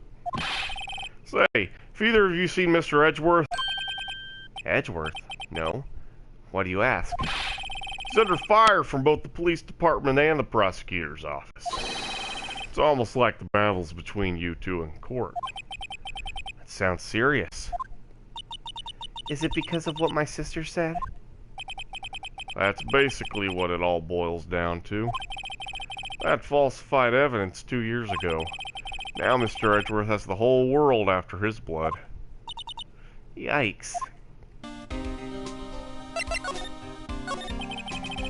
But why would Edgeworth be blamed? It's not like he knew the evidence was forged. Lana Skye is the guilty party here, isn't she? Regardless, the prosecutor is responsible for the evidence they present in court. Not only that, but as you know, there would have been a lot of rumors going around about Mr. Edgeworth. His amazing talent as a prosecutor has kept him safe from those who don't like him. But now with this... Are there really so many people who hate him? In our world, only those with talent rise to the top. Mr. Edgeworth not only has that, but he's young. There's no better recipe I know of for making enemies. Hey, Dick! Keep up the good work! Yes, sir. Go out for lunch again sometime. My treat. Yes, sir. You gotta take me back to that joint sometime, okay, Dick? Yes, sir. Seems you don't have any problems with enemies. Yeah, well, I'm careful not to stick out. Anyway, I'm a bit worried about him. Under all this pressure, I'm afraid Mr. Edgeworth just might crack. Actually, I took a look at the file earlier while the coffee was brewing. He seems genuinely concerned for Edgeworth. Well, did you find out anything? The only evidence Dark left behind was during his final attack. His final attack? You mean... when he killed Prosecutor Marshall, who was trying to protect some girl. Me. It seems Detective Gumshoe never realized Emma was the girl. That's when he left the most incriminating evidence of all. Well, what was it? Oh, let's see. Think it had something to do with the murder weapon? Oh, I forget. Look, it's all written somewhere in here, okay? His powers of recollection never fail to impress. Maybe we should show him the murder weapon. It might jog his memory. Well then, let's present with him the... Switchblade. About this. Hey, is that... has a tag attached to it with the label SL9 incident on it. I believe this would be the broken murder weapon you were speaking of? What are you doing with that? Ever since that case was closed, that knife's been locked away in a locker. On the day Detective Goodman was murdered, this suddenly disappeared from the locker and was found in Mr. Edgeworth's car muffler. That's it! Now I remember what incriminating piece of evidence was. When you showed me that knife, it all came back to me. Well, what is it, Detective? Quick, before you forget again.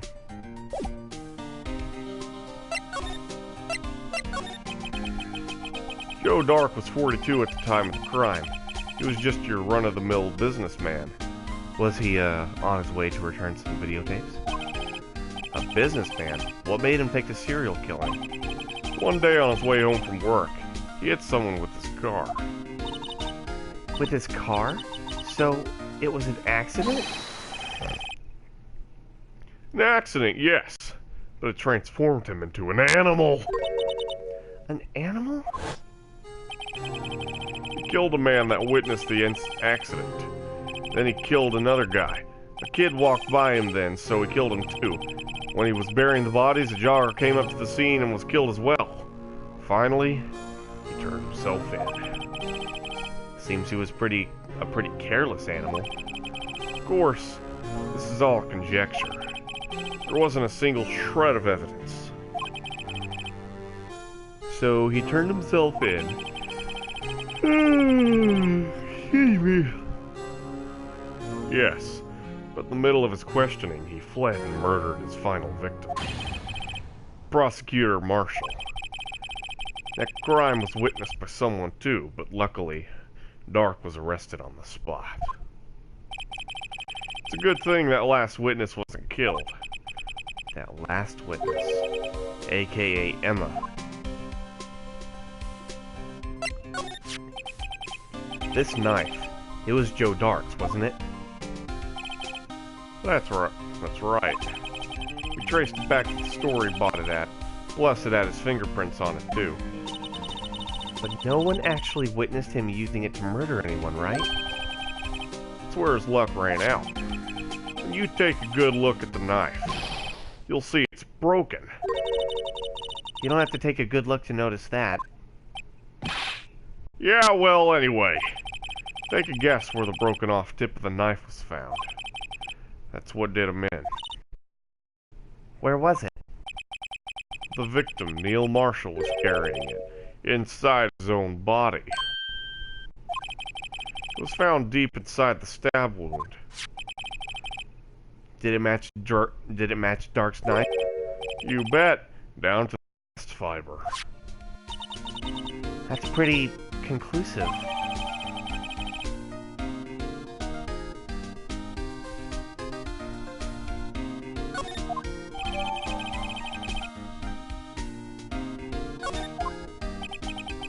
Well, there you have it in a nutshell. That's all I know. can I ask you one more thing? What is it? If it's money you need, you should ask Chief Gant. It's not money, but it does concern the chief. His office is a crime scene, right? It's where Prosecutor Neil Marshall was murdered. The chief's out now, and his office is locked. But we'd like to have a look around if that's okay. Well, any detective's ID card can unlock the door. What? Really? If I let a civilian in there, I'd be charged with breach of trust. Breach of trust? I'd be canned. Oh. Sorry, pal. I don't plan on getting fired because of you. How about this ID card? It was Detective Goodman's. That won't work either. The data was deleted the day he died. Oh. So in other words, Gumshoe was our only chance of getting into that office. I wonder if there's something we could show him that would make him change his mind. What about the picture?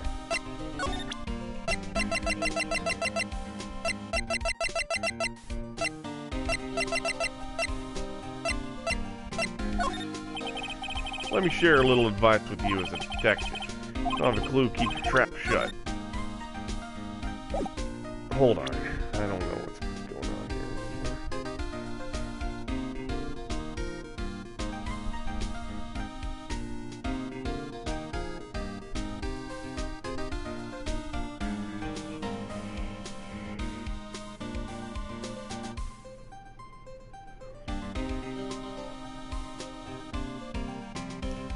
Okay.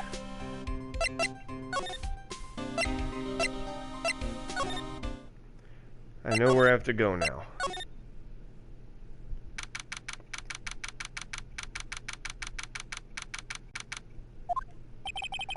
No one's here today.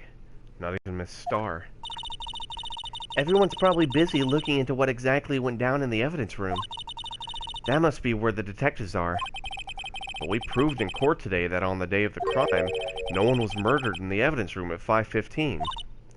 Yeah, I thought we were finally making some headway in our case. But instead it looks like we just ended up making Lana even more guilty. Hang in there, Lana. I've gotta find all the answers by tomorrow.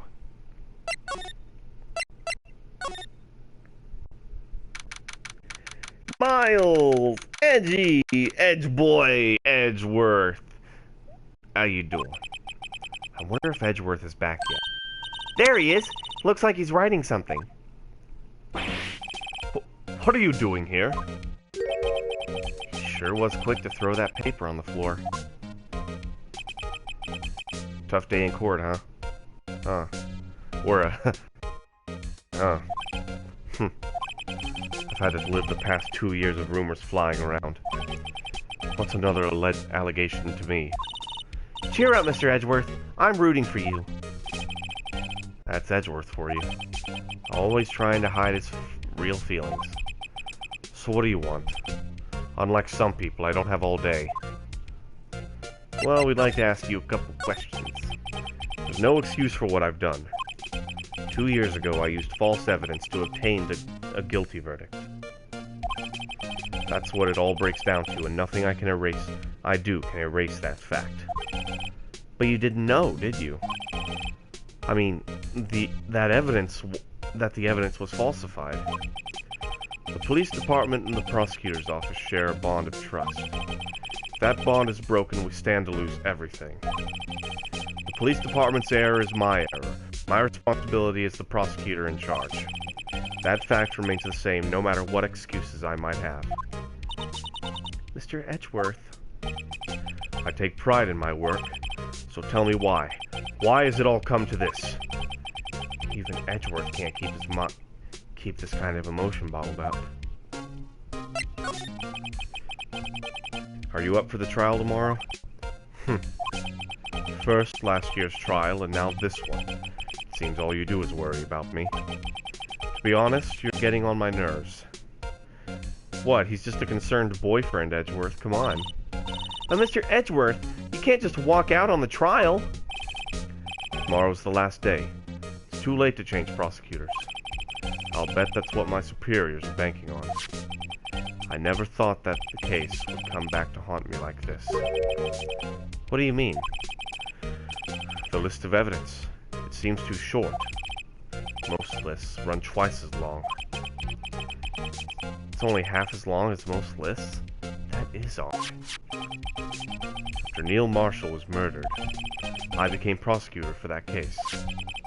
I may not have been part of the investigation, but I knew what I had to do. Use the evidence I was given to prove the suspect guilty. That was really the only thing on my mind at the time. Say, we just saw a picture taken around that time. That picture. Something seems strange about it. Why don't we show it to him? This picture was hanging on the wall of Chief Gant's office. Prosecutor Neil Marshall. He had just started making a name for himself. Looks like this was taken when he received the King of Prosecutors trophy. Speaking of that, there's something that bothers me. Yes? The trophy Mr. Marshall is holding. It's a little different than yours. Yes, you're right. I remember now. Remember what? That was what the official prosecutor's trophy looked like until 2 years ago.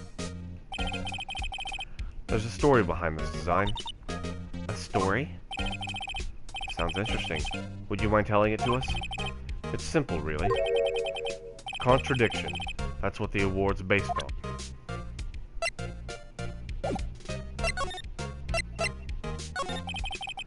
Could you tell us again about what happened that day? The day Detective Goodman was murdered? You were participating in a ceremony over at the station, right? I've never cared for ceremonies, but I had to attend this one. Because you were awarded this? Those receiving awards can't exactly skip out on the ceremony. I finished up at the office in the morning, then drove over to the police department. You finished up at the office? Yes. Just odds and ends. Clerical stuff. I didn't plan on returning to the office that day. That is, until I was asked to take something back. Take something back? Take something back? This. Oh yeah! Chief Gant asked you to hold on to that, didn't he? Yes, it was a piece of evidence in a case that was closed half a year ago. He asked me to bring it back to the prosecutor's office. That's the story we heard yesterday. So you came back here to the prosecutor's office because the chief asked you to? That's right.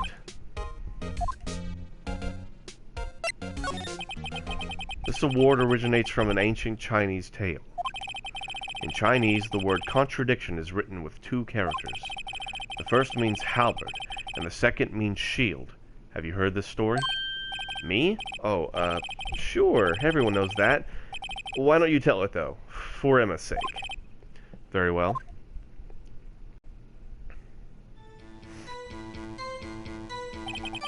Long ago, in the kingdom of Chu, there was an arms merchant. One day, he presented the king with 2 items. The first was a halberd. He claimed could slice through any shield or armor. The second was a shield he claimed could withstand any weapon. Wait a minute. Those claims contradict each other. Very perceptive. Then again, you've heard this story before, right? Anyway, as you mentioned, the very descriptions of these items discredit them both. Getting a history lesson from Edgy. Yes.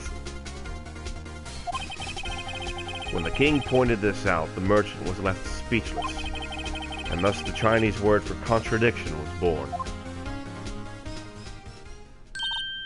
Oh, I see. So the chipped shield and the broken knife symbolize... Precisely so. They symbolize the merchant's items. The ancient tale ends with the merchant at a loss for words. But it's in our nature to pursue matters to their conclusion, even if it results in something as ugly as this. Wow. Thanks, Mr. Edgeworth. I learned something new today.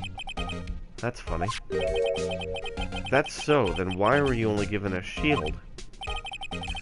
You'll have to ask Chief Gant. 2 years ago, we had the halberd part of the sword abolished. Chief Gant. King of Prosecutors Trophy updated in the court record.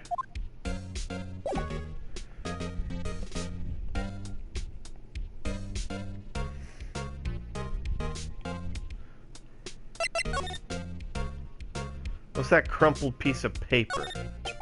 I wonder what he was writing before. Come on, Mr. Wright. Let's take a look. Are you crazy? Edgeworth is sitting right there. Just distract him. I'll check it out. Hey, Edgeworth. Is that Detective Gumshoe out the window there? Oh no! He's falling to the ground! Hold on. First let me see what that girl's doing crawling around my feet. He didn't even look. What? Letter of... If you're having trouble reading, I'll read it for you. It says letter of resignation. Resignation? Edgeworth, you don't mean... I'm tired, right? I feel as if something inside me has died. But Mr. Edgeworth, none of it's your fault. I know the path I've walked. You don't need to tell me. And the path I've walked hasn't been a just one. I can't forgive myself for what I've done. And no one else should forgive me either. Uh-oh. I think he's serious. Mr. Wright, please, you have to do something. This letter of resignation. I wonder if I can use it for anything. Maybe to show to Detective Gumshoe to let us, you know...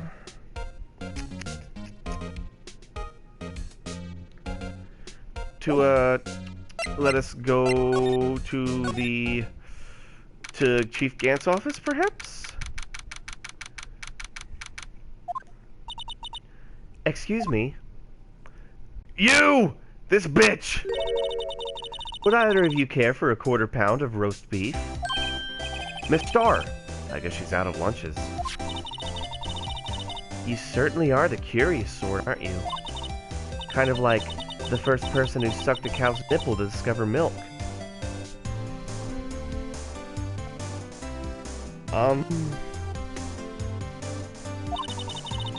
Still, I never thought you'd go up digging that case from 2 years ago.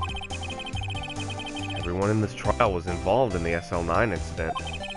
Not only that, but the murder occurred on the very day the evidence from the case was due for transferal. This can't all be attributed to mere coincidence. Aren't you forgetting something? You know, that little scene I happened to witness?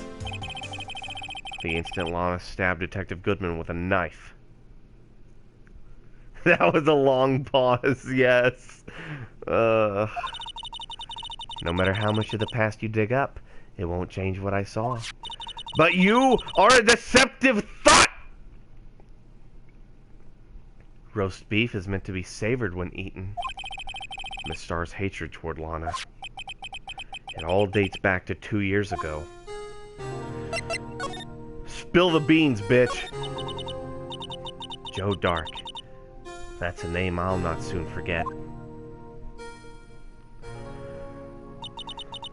We all trailed him for half a year.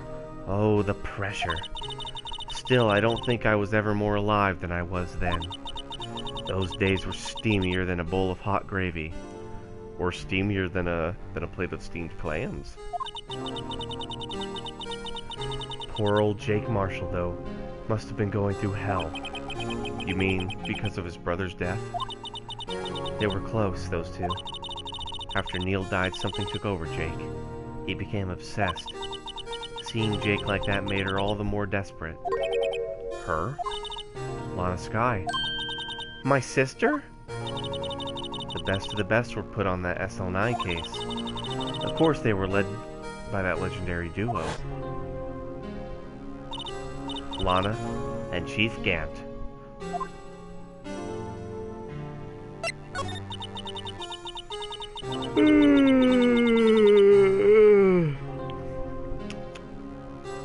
That legendary pair was the reason we were able to keep up our investigation. That's why we were so shocked over how it turned out. You mean, with the forging of the evidence? Don't get me wrong, Joe Dark got what he deserved. Still, it was obvious the evidence produced in court was being manipulated. Items our team never found would suddenly appear while other items were kept secret. But you don't have proof anything illegal was done.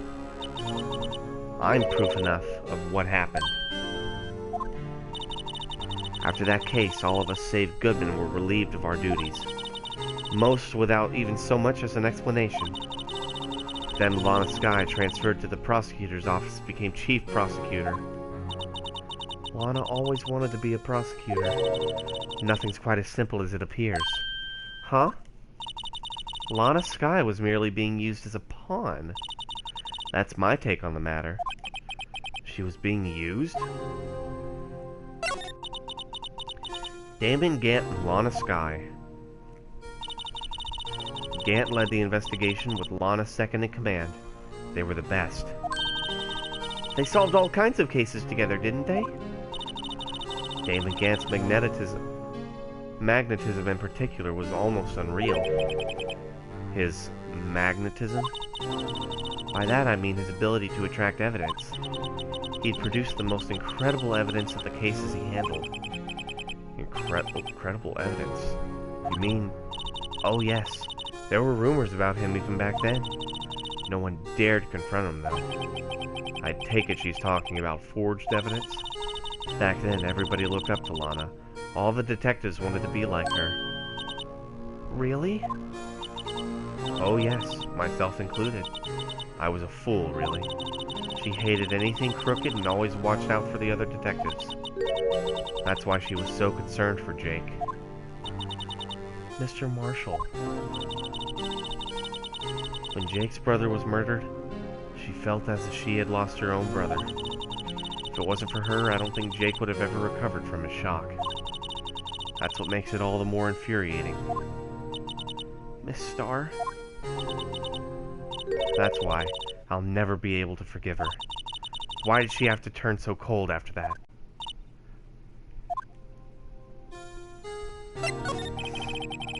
Lana transferred to the prosecutor's office 2 years ago, didn't she? Yes, thanks to Chief Gant's powerful influence.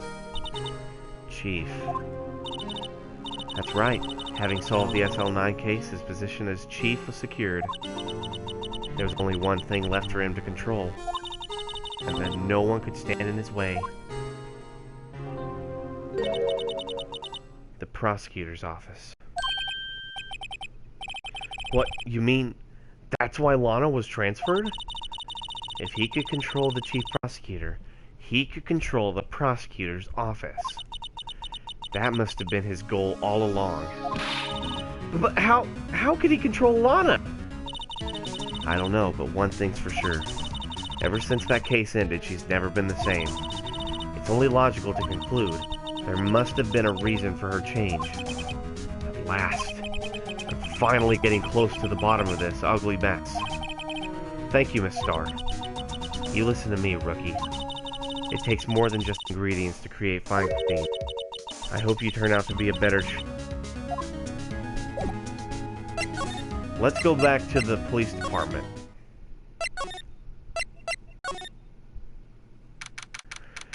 We take a sip.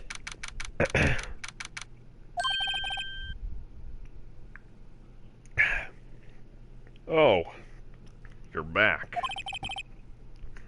It's like Sojiro. Oh, you're back. You're still here? Gotta make 150 copies of these files. Brewing coffee, copying files, turning into a regular DJ. You're a DJ as well? If I'm not mistaken, I think he means desk jockey. Oh, that DJ. Gotta admire your persistency, but my answer's still no. Not letting you in the chief's office, period. It'd be my neck on the line. That office is the last crime scene in the SL9 incident. I have to take a look in there. There's gotta be something we can do to make the detective change his mind. Oh, what about a resignation letter from one Mr. Edgeworth? What's this crumpled up piece of paper? No way! Mr. Edgeworth can't be serious! Is he ever not serious? I can't believe they've pushed him this far. Mr. Edgeworth really feels responsible. When I first met him, thought he was as cold as ice, too. Drug him! But I know different now. He trusted us detectives to provide us with sound evidence. We betrayed him. Detective? That's it. I've made up my mind. But... Here, take my ID card. we can't do that. If someone found out, they wouldn't let you off the hook with another lost item report. Look at me. It's no secret I'm already out of the loop. After all, friends with Mr. Edgeworth. Depending on how this case turns out, it may already be as good as terminated. What? So at least let me do this. For Mr. Edgeworth's sake. Alright, Detective. Thank you.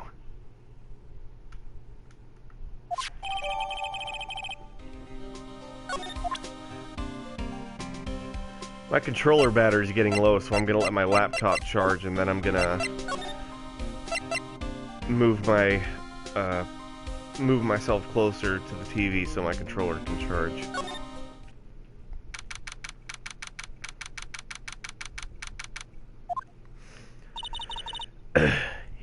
Here goes, Mr. Wright. We're in.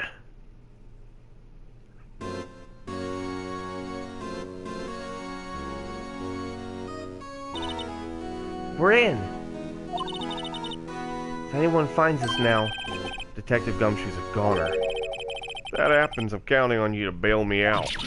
Eek! Ah!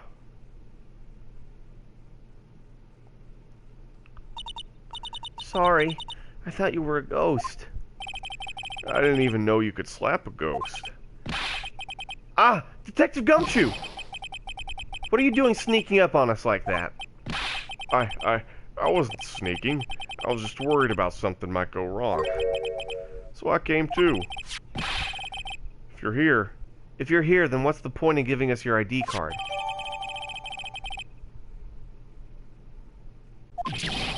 Hey, don't do that to my card.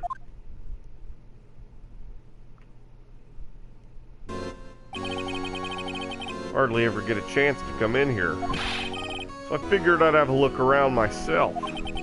Besides, we're all in this together now. You really do want to get fired, don't you? Not if we're lucky.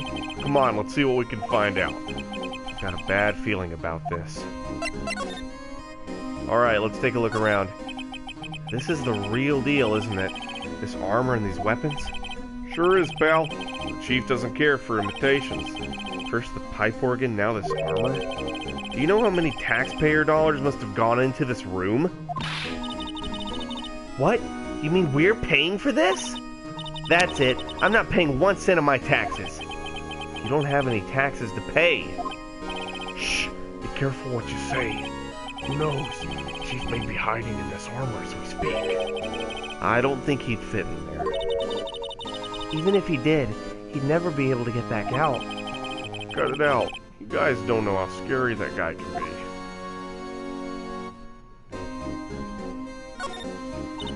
Wow, look at the size of Chief Gant's desk. Speaking of that, when we were here earlier... Oh, it's you two. Chief Gant. He put that paper he was reading in his desk. I wonder what he was reading. This looks like a list of evidence. A list of evidence? In most cases, the list runs twice as long as this, though. Hey, look at the case name. Huh? SL9 incident. I wonder what this is doing here. Hold on, Detective. What did you just say? I said, I wonder what... No, about evidence lists. Normally they're twice as long? That's right. I guess there wasn't a lot of evidence. A half-sized list of evidence. The list of evidence. It seems too short. Most lists run twice as long. What would the other half of the list be doing here? I knew it! The chief must be hiding something about that case. It would appear so. Evidence list added to the court record.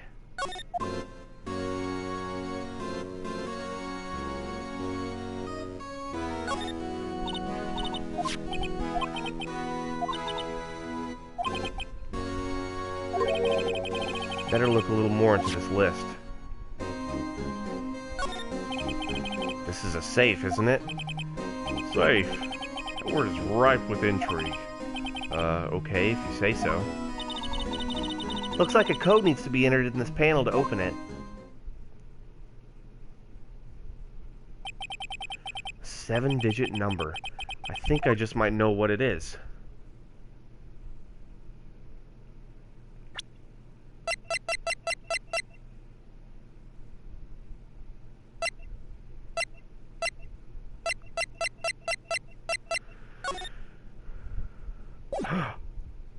Wait a minute. Do you know what it is? I have a hunch. Oh, I know. You want to try my birth date. It's...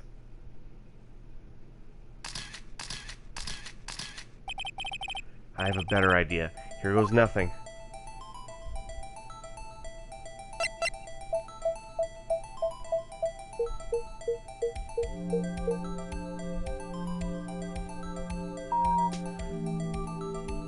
Ha!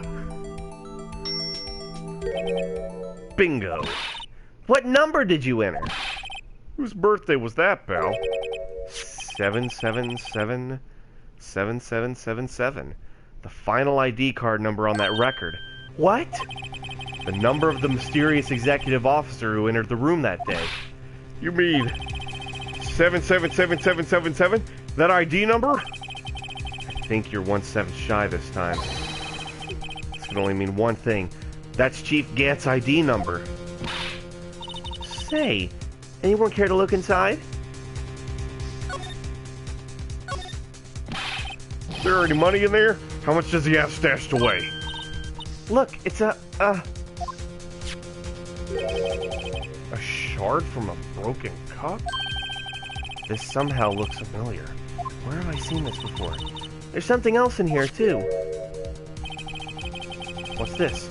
It's like a piece of leather cloth. This is a handprint, isn't it? Hey, I saw someone wearing a shirt like that once. You think the chief made up the design? I don't think so. Oh, well, it was just a thought. Is that it? Is that all that was in the safe?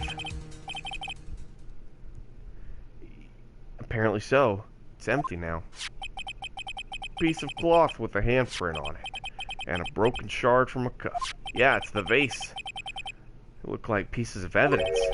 Yeah, but unless you can prove they have something to do with this case, I'm afraid I can't just let you take them. For all, it's my neck on the line here. Great, now I just have to prove their relevancy to get them. How are these two items related to the SL9 incident? Come on! There's gotta be something we can show the detective.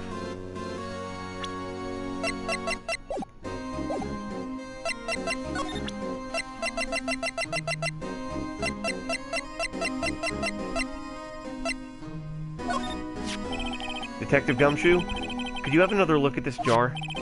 I remember when the three of us put that back together. Those were the days. It's kind of early to be nostalgic. Wasn't this jar a piece of evidence from that case? That's right.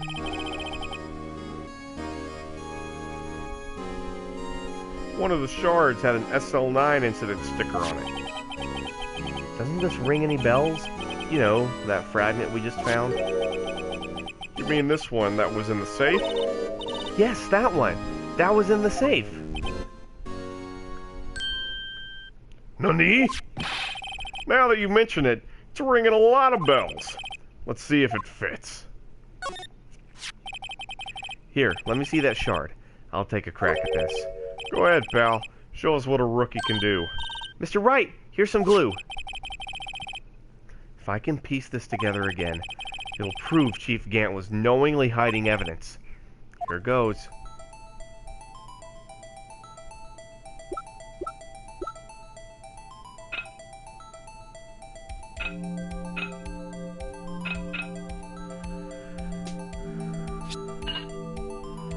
Voila!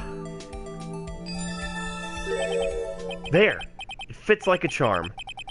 That, of course, means Chief Gant willingly and knowingly hid a piece of this jar in his safe. In other words, he concealed a piece of evidence from the SL9 incident. But... Hey guys, get a load of this. what is it? It's a piece you just attached. It's different from the others.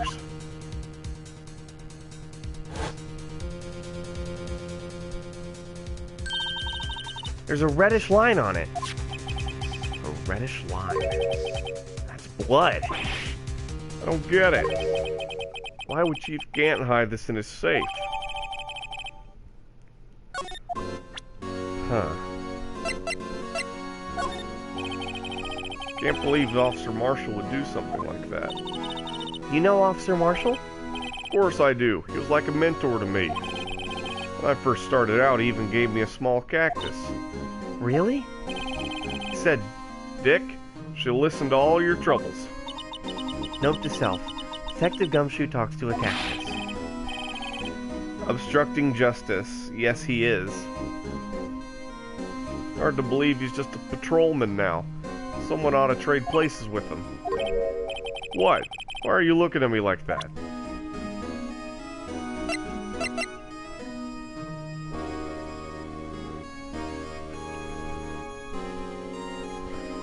Hold up.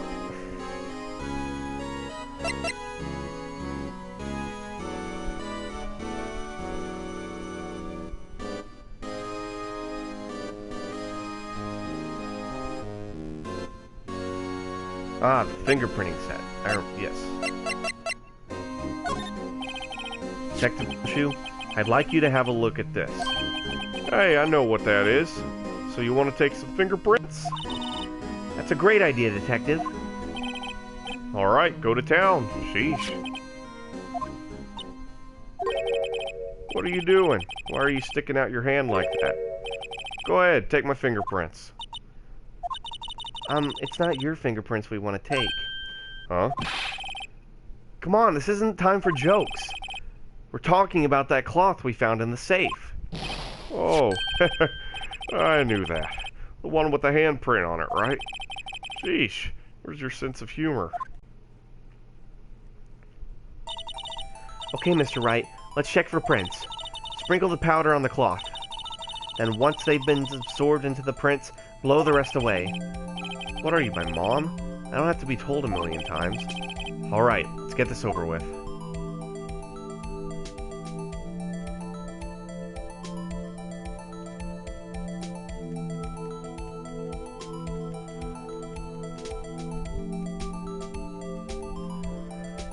Dust, dust, dust, dust, dust, dust, dust, dust, dust, dust, dust, dust, dust. Making it snow, making it snow, making it snow.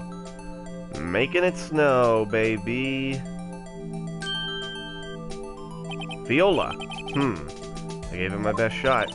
That kind of result won't be any good for matching prints, will it? But it doesn't look like we'll get a clear result from this print.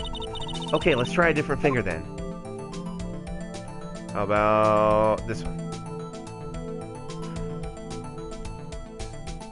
Let it snow.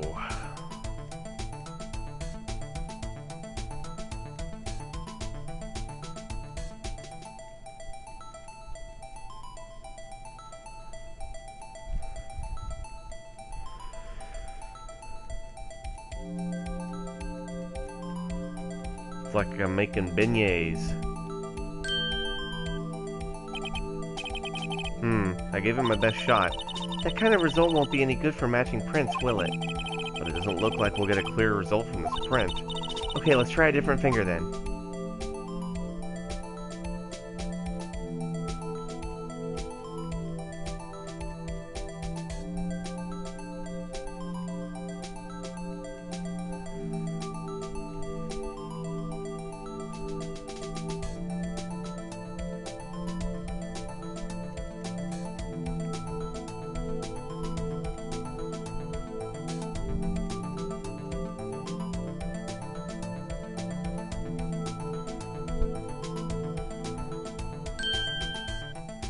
Voila!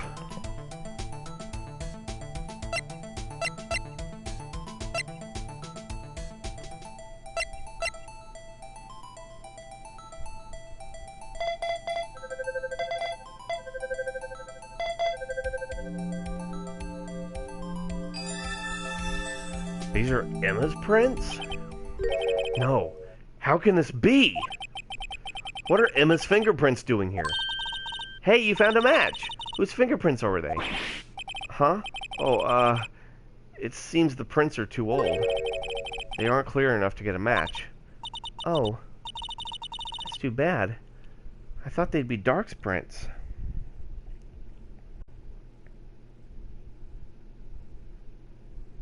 Babe.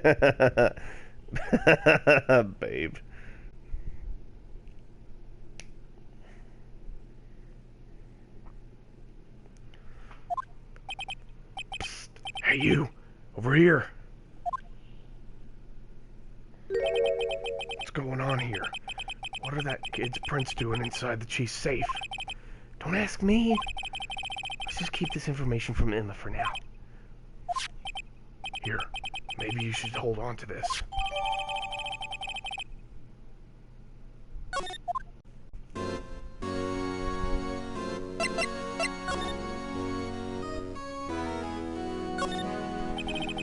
Chief's organ sure is a sight to behold.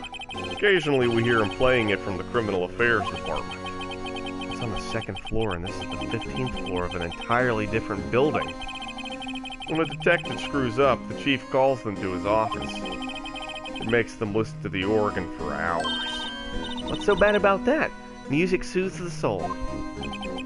After that, the detective can't hear anything for days except for the ringing in their ears. So it's an instrument of punishment, literally. But aren't the chief's ears affected? He never listens to anyone anyway. It's beside the point. Yeah, what's Emma's prints doing on there? Do you think maybe she accidentally killed Jake Marshall?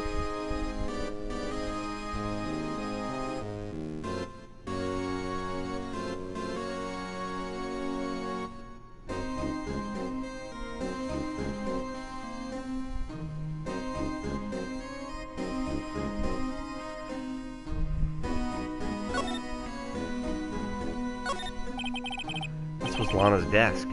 It sure is tidy. Lana's always been a meticulous cleaner. There's not even any dust on it. Looks like someone's still keeping it clean. Does Lana ever come back here? No. Chief Gamma still keep it clean in memory of their partnership. They were the stuff of legends are made of. Does he keep it in memory of her or in the memory of the crime? I wonder. These shelves are mostly empty. Lana must have cleaned them out when she transferred over to the prosecutor's office. There's a small picture frame on the left shelf. Hey! This is when Lana and I went to that theme park.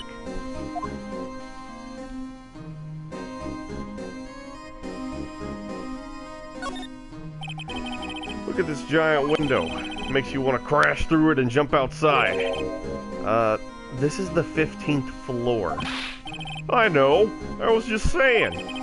Saying what? That's... Actually, no, I'm not going to say that on the stream. Ever since making detective, I've always dreamed about doing something like... Oh. Note to self. Detective Gumshoe has a lot of dreams. That's a very good way of putting it, Emma. As long as he doesn't go crashing through that window. When he gets fired, don't say that.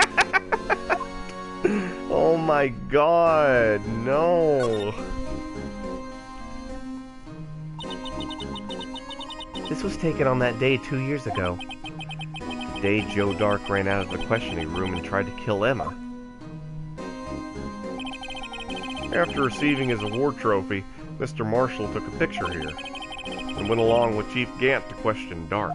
I bet he never knew he'd be dead just a few hours later. Gee, you think?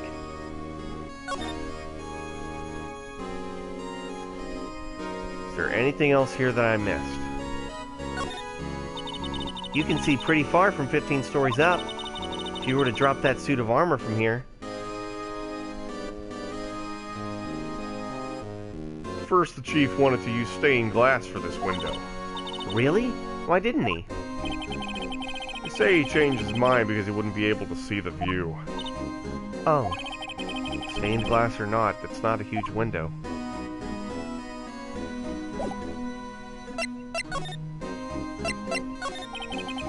That desk on the other side of the room, was that your sister's? Yes, that's where I was waiting for Lana. On that day 2 years ago. Is anyone using it now? No, sir. This is entirely Chief Gant's office now. He practices a strict policy of preserving the crime scene. That's a strange reason to leave it there.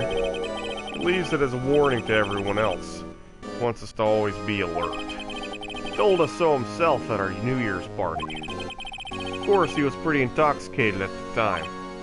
I see. So, ever since Lana left, no one ever touches that desk? No one except Chief Gant and the cleaning lady who's in here each morning. Still, 2 years have passed since that incident. There can't possibly be any clues remaining. Can I ask you something? Sure. You only came here to look around, right? Because it's one of the SL9 crime scenes. I mean, it's your only reason for coming here, isn't it? Why do you ask? You don't think... Nah, you wouldn't be. No. No, there's no way. Never mind. Don't worry about it. Okay. Now then, let's look around a bit more. Hey, hold on. Not so fast, buddy. Huh? What is it? When someone tells you don't worry about it, it's supposed to start bothering you now. Don't just let it go at that. Sorry. This guy's starting to get on my nerves. Okay, so what's bothering you? You don't think Chief Gant might be a suspect, do you? What? He's right, Mr. Wright. What do we think of him? Chief Gant. So it's finally come to this. What do I think of him? Perhaps it's best I don't divulge my feelings. Yet. There you go, ignoring me again. Well, was I any help? Of course. Thanks to your ID card, we were able to get some evidence, some hard evidence. Now that's not very kind, is it? In other words, if it wasn't for his ID card, he would have been useless. Isn't that right, you and the coach? Hey! Chief Gant! We didn't think you'd be back so soon. Fortunately, I'm a man who believes in signs. As I was walking to my meeting, I happened to look out a window and saw a stray dog run right into a pole. Just then I thought of a certain detective. You mean me, sir? Now then, I'm afraid I'm going to have to ask you all to leave. Yes, sir. Sorry.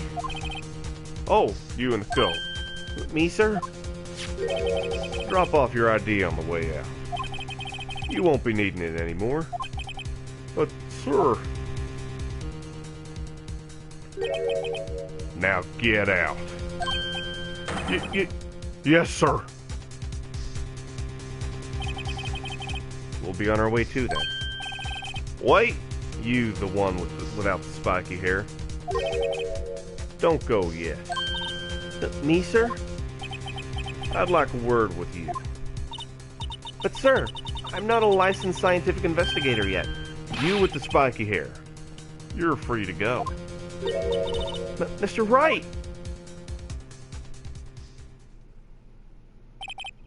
Look, pal. If I've told you once, I've told you 1,000 times. Chief's office is off limits. But no! You just had to go sneaking in there like that, didn't you? I thought you said you didn't care anymore if you were fired. Yeah, but if I knew I'd be like this, never would have said it. Now that I've seen the evidence Chief Gant was hiding in his office, I think I'm finally starting to get the picture. But why was she kept eerily silent about it all this time? Anyway, you listening to me? I'm gonna try to smooth things over with the chief again. Later, pal. After that, I heard from Emma.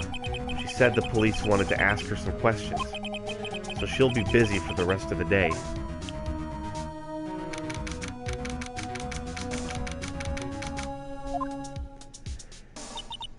I see.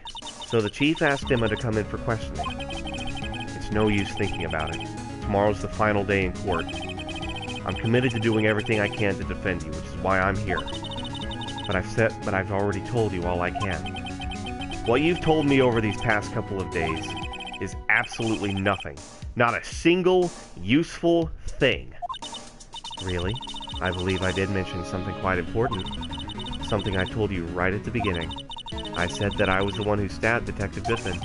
You know, I think I finally figured it out. I know who it is that's lurking behind your words. Mia did a good job mentoring you. I'm rather jealous. It seems Edgeworth was right. Edgeworth? Once you're convinced you know something, no one can persuade you otherwise. Thick-headed is the term he used, I believe. Now's my chance to get her to tell me the rest of the story. I have to admit, I was more than a little perplexed at first.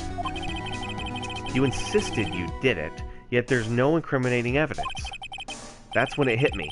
It's not that you're unwilling to tell the truth. It's that you're incapable of doing so because of a certain individual.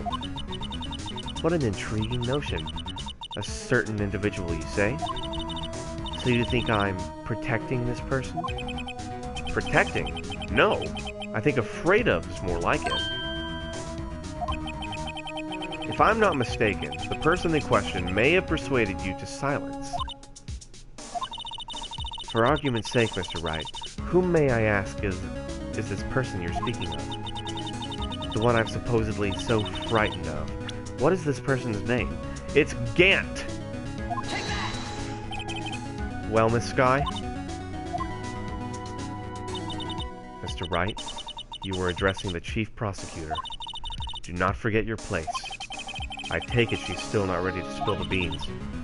My apologies. Could you please tell me a bit more about what you think you know? We were partners until 2 years ago. I respected him as a detective. Assuming he is respectable, then tell me something. Why would he try to hide his crimes? His crimes? Both you and Edgeworth will be brought before a board of inquiry for what you did. Specifically, hiding and forging evidence. Of course, these are serious offenses. Why is it, though, that Chief Cant's name was never mentioned? Chief Cant? Edgeworth didn't know the truth behind the forgery. The only party who could have possibly tampered with the evidence was me. I had access because I was second in command of that investigation. Yes, you, but also one other. Damon Cant. If you intend to accuse Chief Cant, you'll need more than just words. Show me proof that Chief Cant falsified evidence in that case.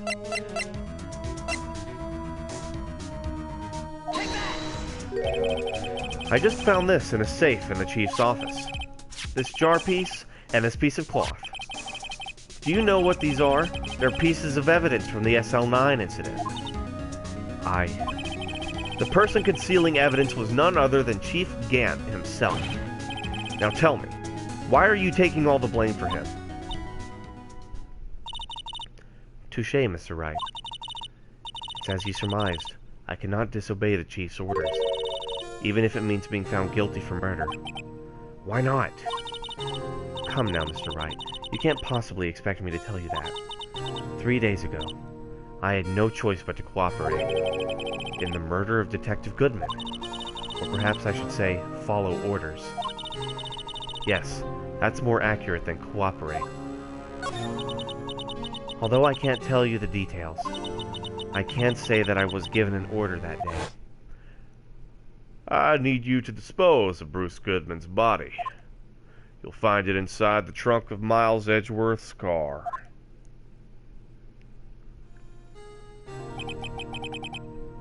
Just as I suspected. Despite what everyone believes, you were not the one who murdered Detective Goodman. Correct. I was trying to take the body out of Edgeworth's car. The trunk's lock was broken, and I discovered that murder weapon while inspecting the body. The murder weapon? You mean Edgeworth's knife? No. When I found the body, this was the knife stuck in it. The knife from the SL9 incident. The serial killer Joe Dark's knife. I couldn't just leave that knife in him, so I took it out and stabbed him with another knife. That would be Edgeworth's knife? That's right. Even though he was already dead, my hands were shaking at the thought of stabbing him. That's why I ended up cutting my hand. And that is the reason for the bandage on your right hand? Yes. It seems that I got blood on the victim's shoes as well. And then... She saw me just as I plunged the knife in. Miss Starr, huh?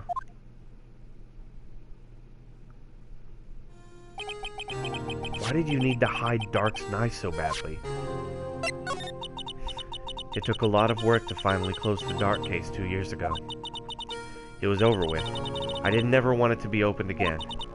My intent was to prevent that, by whatever means possible. Excuse me. So, you hid Dark's knife.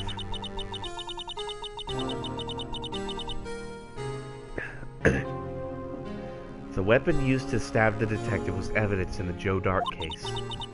If word got out, which it would, the reporters would have had a field day with it. So you wrapped the knife in your scarf and hid it. In Edgeworth's exhaust pipe. Right. Then I called my sister. To tell her what happened and to ask her to hide the knife that was inside my muffler. You asked Emma? I didn't want anyone on the force to know about this. That would explain why Emma is so confident about Lana's innocence. Speaking of phone calls, I had a bad feeling about one of them that day. Bad feeling? The truth is, after I received those orders from Chief Gant, the first thing I did was make a phone call. A phone call to Patrolman Jake Marshall. To Marshall? Why on earth would you call him? The lead investigator for the SL9 incident had been murdered. I wanted that fact to be kept hidden, so I needed help. He was the only other person I could trust, or at least I thought I could trust him at the time. However, it seems that after I spoke with him, he went off on an escapade of his own.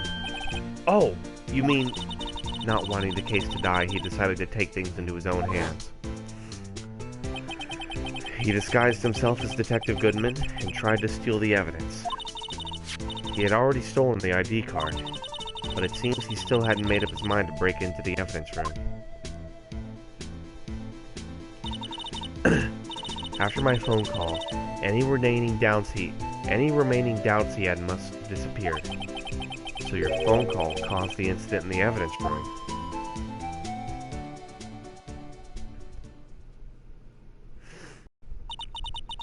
I'm afraid that's all I can tell you. But Lana, you've earned my respect, Mr. Wright, both as a defense attorney and an investigator. Now please, don't pursue this any further in court tomorrow. Tomorrow's trial. There's only one way to drive off Lana's demons. I've got to get to the bottom of everything. Detective Goodman's real murderer.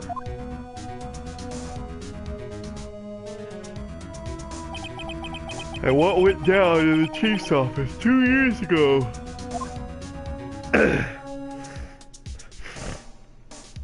To be continued.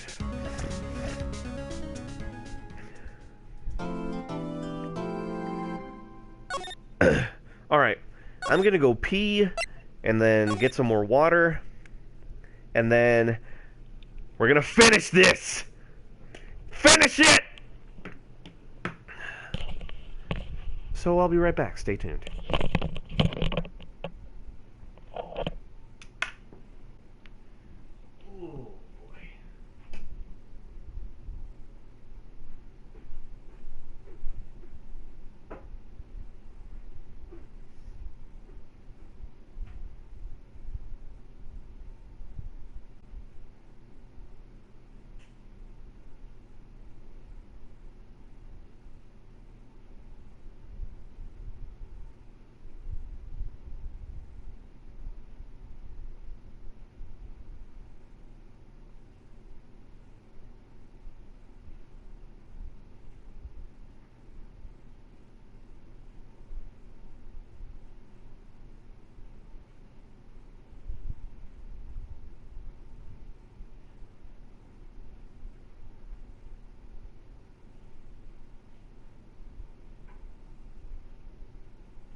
Oh, I'm gonna finish it, babe. It's gonna be done. I'm gonna finish it, and it's going. I'm going to complete this game tonight, and nothing is going to stop me. Immediately, the power goes out. All right, here we go. Let's get a move on, little doggies.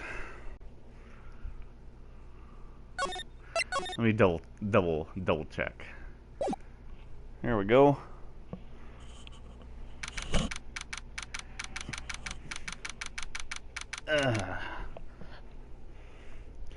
Make sure I'm all situated here. This is the defendant lobby, all right. But there's no defendant. I've been trying to reach Lana all morning. Where could she be? And where's Emma, for that matter? It almost seems as if something's been happening behind the scenes. Edgeworth! Knowing you, you've already figured it out. Who the owner of the seven sevens ID number is, that is. Well, I have a pretty strong hunch. Looks like I'm not the only one who's figured it out.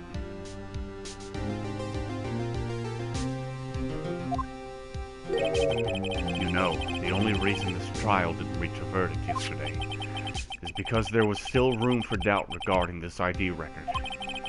If that number does belong to whom you suspect, then no doubt will remain. After all, he hasn't been officially charged with anything. True. Not yet. In any event, once all doubt has been removed from that list, I can call for a ruling. 5 minutes, Wright. And Chief Prosecutor Skye will be found guilty. You paused the video. I'm sorry, babe. But she didn't do it! I figured you'd say as much. That's why I came here, to hear what you have to say. This is the first time he's ever done something like this. Lana's hiding something, and the only way we'll ever know the truth is to draw it out of her. The truth? Everything goes back to the SL9 incident. Don't be stupid. Today's the last day of the trial. We don't have time to reminisce about the past. That depends on you. If she's found guilty, you'll lose your only chance to find out what really happened. I'll think about it. See you in court, Wright?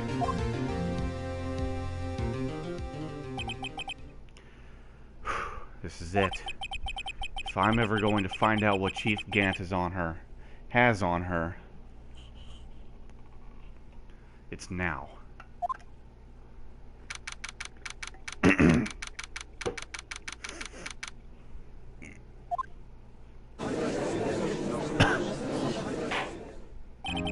Court is now in session for the trial of Miss Lana Skye.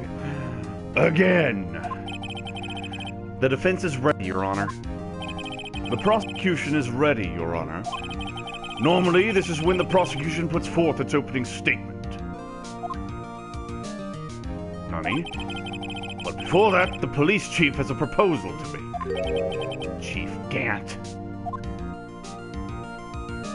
Hello, everybody. Morning, folks. How's everybody doing? Hey, Udgy, been back to the pool yet? No, I've been drowning enough as it is in my work. Oh, that's a good one. Don't think I can top that. If you don't mind me asking, Chief, what exactly is this proposal of yours? What are you doing, you slimy bastard? Lana, that is to say, the defendant, has asked me if she could speak directly to the court. She wants to do what? I haven't heard what she intends to say. I feel she should be granted her request. In the end, it should save everyone a lot of time and trouble.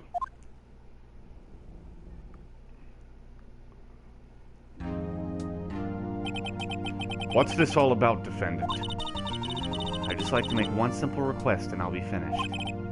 Well then, what's your request? Your Honor, I'd like you to put an immediate end to this trial. Huh? I confess to all charges against me.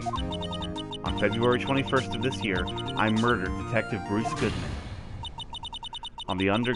in the underground parking lot of the prosecutor's office. No, Lana! Objection! You can't! Your Honor, the defendant's claim does not change the defense's plea. In that case, Mr. Wright, I no longer require your services. But Lana! Your Honor, I hereby forfeit my right to an attorney. The prosecution may lack direct evidence against me, but it has sufficiently proven its case through testimony and circumstantial evidence. I would like you to render your verdict now, if you please. Oh, something's gonna happen, babe. We're not done yet. Well, the defendant certainly has the right to self-representation. Her request is legally valid, although this is an unprecedented situation. Indeed, it appears there's no further need to continue this trial, even if Mr. Wright may feel otherwise. This can't be happening. It appears the time for the verdict has arrived. This court finds the defendant...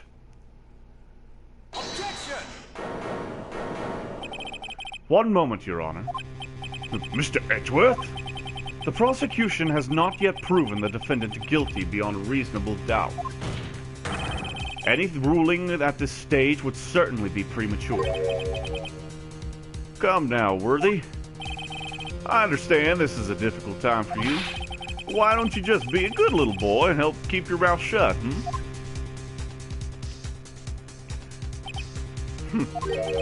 I don't think I care for your tone, Chief Cant. What? Creating another fabrication to cover up your past mistakes. Sorry, but I'm no longer the naive little boy you would have me be. With this sudden confession from the defendant, it's obvious to me that some kind of deal was struck behind the scenes. Some kind of deal, Not everyone operates as you do, Worthy. I thought so. Your Honor, the prosecution would like to change its first witness. Oh? To whom?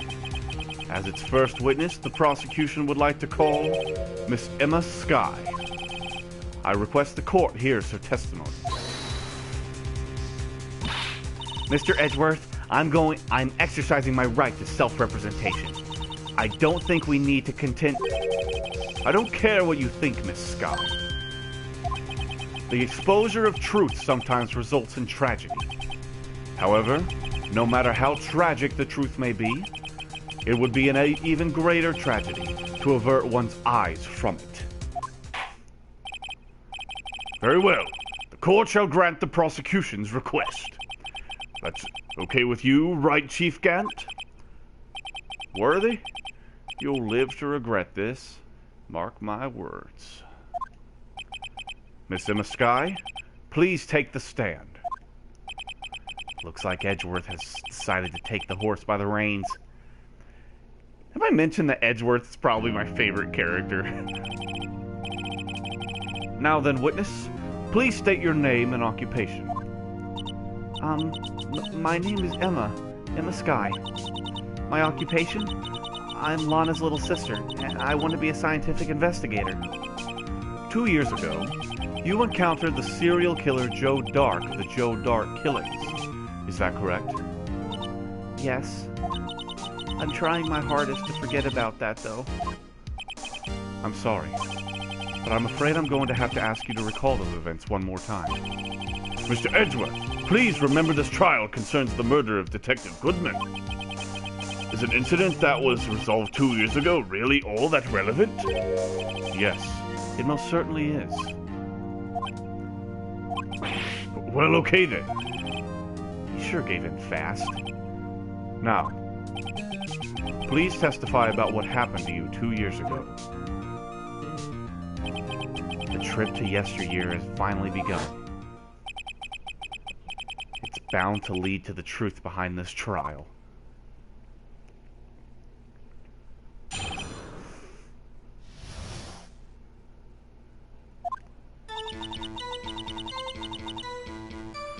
I was waiting in my sister's office that day. A man came running in and took me hostage. Neil Marshall rescued me. But I'll never forget what I saw in that instant. The man raised up his knife and stabbed Mr. Marshall in the chest.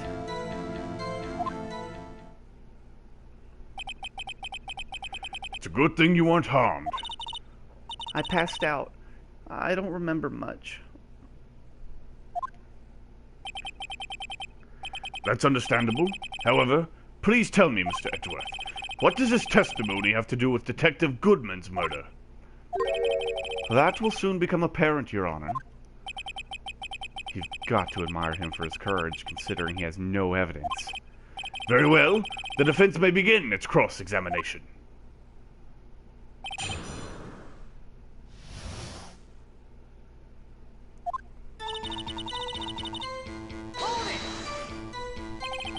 "2 years ago, the defendant was a detective at the police department, correct?" "Yes. She was second in command under the then Deputy Chief of Police, Cant. My sister, she was the best detective ever." Yes, I remember. Deputy Chief Cant and Miss Skye used to be quite the pair. I believe they shared the same office. That's right. I'd always sit at my sister's desk and dream about playing that organ. I wanted to play it that day, too. The police department and the prosecutor's office held a ceremony that day. Lana promised to take me to dinner after she finished her work. A man came running in and took me hostage. A man? Yes, Joe Dark. He was a serial killer. Joe Dark was brought in for questioning on the day of that ceremony. We were desperate to get anything out on him that would lead to an arrest. When he saw his chance, he fled to the room, right? Upon fleeing the room, Dark proceeded to take the elevator. He must have been in a panic because the elevator was going up. Then he ran into Skye and Gant's office. There was a lot of noise coming from outside, so I opened up the door to have a look. That's when I saw him. Neil Marshall rescued me. What was the prosecutor doing there? That day, there were 2 people present during Dark's questioning. Deputy Chief Damon Gant and the prosecutor, Neil Marshall. Almost forgot about Gant. Neil Marshall had just received the King of Prosecutors Award. Young and dedicated, he went straight to the questioning room after the ceremony. I assume that would also be why he was the first to run after Dark. When Dark grabbed me, I thought I was as good as dead. And that's when Prosecutor Marshall came running in? I don't clearly remember what happened then, but I'll never forget what I saw in that instant. Can you tell us about that? Mr. Marshall jumped on Dark. Just then, the lights went out. The lights? It was just about this time of year. There was a terrible storm going on, and the lightning struck nearby. So the electricity went out? Wait a minute. If it was pitch dark in that room, you shouldn't have been able to see anything, right? Right, but just then, lightning flashed outside. That sudden flash left an unforgettable image of the scene in my mind. I see. I told the detective about what I saw then. The detective? Yes, Detective Goodman. He was in charge of the case. Detective Bruce Goodman, the victim. So you spoke with Detective Goodman about this 2 years ago? Yes. That's what's so scary about this trial. And you told Detective Goodman about what you saw? Yes, but at the time, the words just wouldn't come out. That's why I drew a picture. A picture? Yes, I think she mentioned that before. Well, Mr. Wright, have you heard enough? Well, let's ask about that picture, why don't we? This picture the witness drew. I believe it has a very important meaning. But the list of evidence I was given 2 years ago didn't contain a picture. Witness, would you mind if we added this statement to your testimony? Yes, Your Honor. I drew a picture of that once, but it seems to have been lost.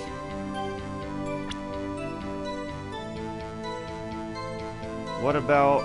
let's take a look at that evidence list then. Mr. Edgeworth? This little girl put all her heart into drawing that picture.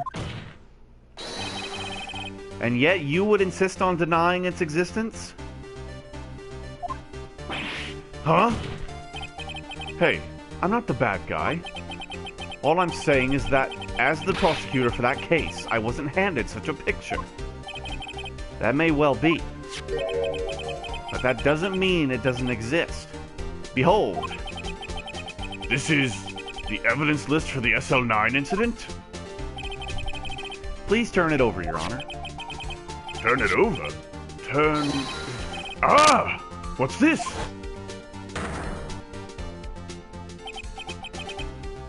Yes, what is that? Hey, that's it! That's the picture I drew!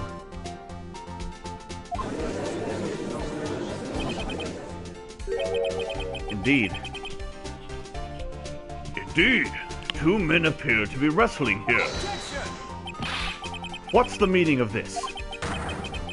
What are you doing with that list? Me? Only the prosecutor in charge should have access to that list. Huh? These lists, they're different from each other. What? It would appear, Mr. Edgeworth, that the evidence list you were handed 2 years ago was incomplete. These two lists fit together to form one. You can see the marks here where they were torn apart from each other. So you see, Mr. Edgeworth, it's quite obvious what happened. 2 years ago, only half of the evidence in that case ever reached you. What? What? Order! Order! But Miss Skye, why did you draw your picture on the back of such an important list? Because that's what Detective Goodman handed me in the questioning room, Your Honor. Wait a minute. If this list was torn in half, then that means... Your Honor? Are you all right, Mr. Wright? Your eyes are bulging from your head. If the evidence list was torn in half, then there might be more of the drawing on the back of Mr. Edgeworth's list. Yes, that's quite conceivable, Mr. Edgeworth. It's possible. Let's see.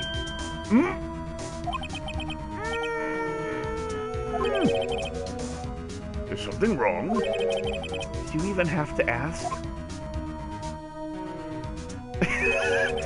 Sorry, Your Honor. There is indeed something drawn on the back of my list. It's that thing. That thing. That's that thing. That thing was dancing in the evidence room.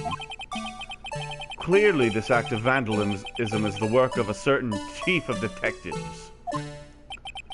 I guess he was out of scrap paper.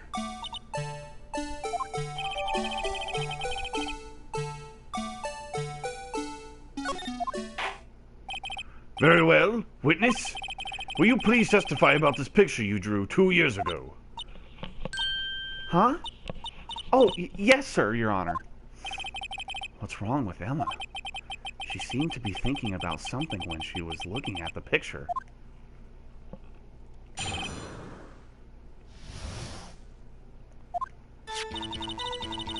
This is the picture I drew 2 years ago. The flash of lightning was so bright, all I could see were the shadows. After that, I must have fainted. This picture shows exactly what I saw in that instant. To think a flash of lightning could burn such an image in your mind. Thanks to that, though, she was able to show us exactly what she saw. Well, I don't see any contradictions here. This clearly shows Joe Dark about to murder prosecutor Neil Marshall. The defense may now begin its cross-examination.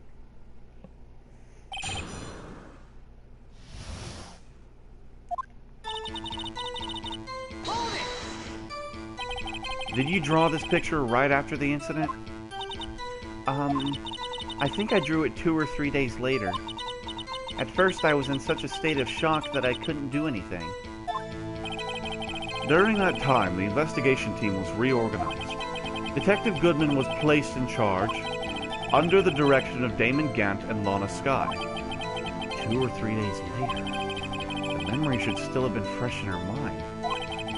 Excuse me, witness. But can you please tell us why this picture is painted all black? The flash of lightning was so bright, all I could see were shadows. So at the time you didn't even know it was Mr. Marshall who had come to your rescue? No, I couldn't see him clearly. The lightning was so bright, and I was knocked to the floor. You were knocked to the floor? Dark had a tight grip on me, but when Mr. Marshall jumped on him, I was knocked away. I turned around, and that's when the lightning flashed. Poor Emma. I'm just glad she wasn't hurt. What happened after the lightning flash? That sounded weird. After the lightning flash. After that, I must have fainted. You mean you didn't see the actual murder take place? No, I'm sorry. The flash of lightning only drove off the darkness for a split second. Not only that, but the trauma of the situation understandably caused the witness to faint. Do you really need to torture this girl any further? What? Hey, I'm not the bad guy here. Anyway, this picture shows exactly what I saw in that instant.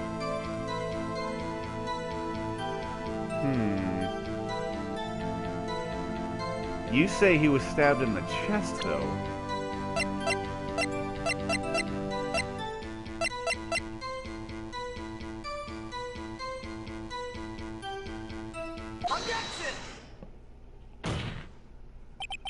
I hate to be the bearer of bad news, but this picture the witness drew contains a blatant contradiction.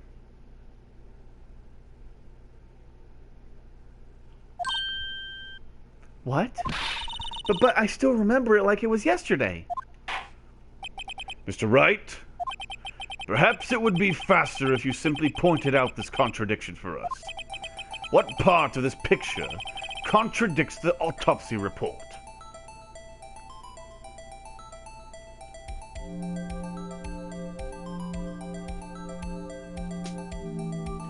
The knife.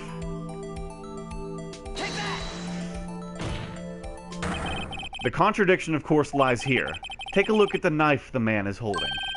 If you look closely, you can see its tip is broken. Even I don't have to look closely to see that, Mr. Wright. But, Mr. Wright, look at the evidence. See the murder weapon? Its tip is broken, too. If I recall, the tip of the knife was also found off the victim's body. It was the conclusive piece of evidence that proved Joe Dark was the murderer. I'm afraid it's not so simple, Emma. And where, pray tell, could you possibly see a problem? It's obvious, really. The victim suffered a single stab wound to the back. If the victim was only stabbed once, then the murder weapon should not yet be broken. Ah! What's the meaning of this? Perhaps the knife was broken beforehand. Sorry, but I'm afraid that's not possible. The tip of the knife was found inside the victim's body. If it was broken beforehand, it couldn't possibly wind up there. That's right. But what does this mean? The tip of the knife was undeniably discovered within the victim's body. The only possible explanation is the witness's memory is mistaken. That's why I asked her so many times if she was sure she remembered correctly. I believe you were annoyed at that the time, but she was sure she remembered correctly. But there's no other way to explain this inconsistency. Not so fast, Mr. Edgeworth. There is another explanation. Have you forgotten already? About a little something called falsified evidence? You're treading on thin ice, Wright. All I'm saying is that this broken knife tip might be the piece of evidence that was forged. You can't deny the possibility. No. Ah! Order! Order! Order! Are you saying the investigation really was corrupted? Your Honor, please allow me to once again go over the events that took place the day of the murder. The police department and the prosecutor's office were holding a ceremony that day. After receiving the King of Prosecutors Award at the ceremony, Neil Marshall questioned Joe Dark along with Damon Gant. During his questioning, Joe Dark fled the room. Prosecutor Marshall chased after him and was killed by Dark. It is my belief that somewhere in this story, there is a lie. I'm not lying. The man really was holding up a broken knife. If that's true, then there's no other way around it. This could not have been the actual murder weapon. This must have been another broken knife. What are the chances of there being two broken knives? Another broken knife besides Joe Dark's. Could there have been one?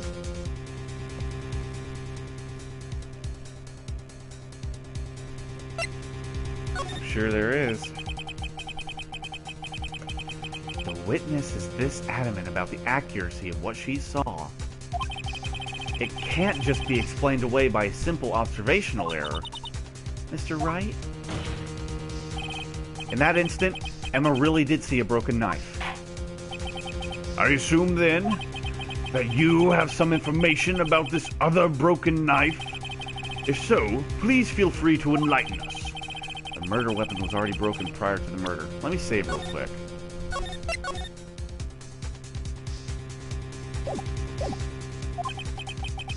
Take a look at this. Here's the real murder weapon. He probably used the answer lies in the past. 2 years in the past. Right here, inside this picture. This is a picture of the award ceremony. What is it, Mr. Edgeworth? It's the broken murder weapon. Notice the award Prosecutor Marshall is holding.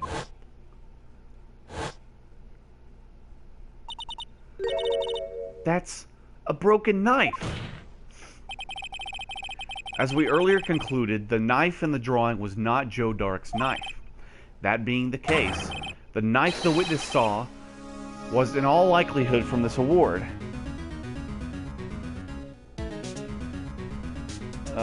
Okay, babe. Can I finish tonight and you can watch it tomorrow? Because I'm kind of on a roll here.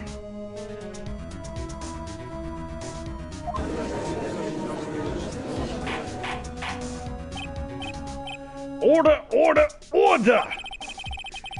Neil Marshall was awarded King of Prosecutors that day. As an award, he was given this broken shield and knife. Okay, babe.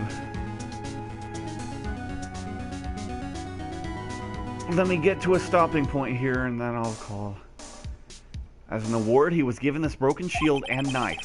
When he chased after Joe Dark, he pulled out this knife. Being a prosecutor, he did not carry a pistol. This broken knife was the only weapon he had in this dangerous situation. But that can't be. Oh? And why not, Mr. Edgeworth? Because if the King of Prosecutors Award knife was the murder weapon, then the murderer and the victim would be reversed.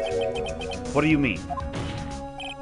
I mean, this man raising a knife would have been Prosecutor Neil Marshall. Oh. Oh! But the prosecutor was the one who actually died! That's true. What's going on here? It seems Mr. Wright has been a bit too eager to jump to conclusions. Wait, I remember now. I remember everything. Witness?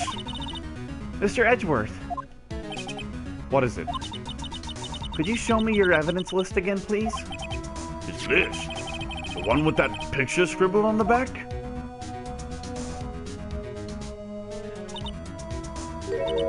I knew it. This picture. I'm the one who drew it. What? You drew that? That's right. The list wasn't torn in half at the time I drew this picture.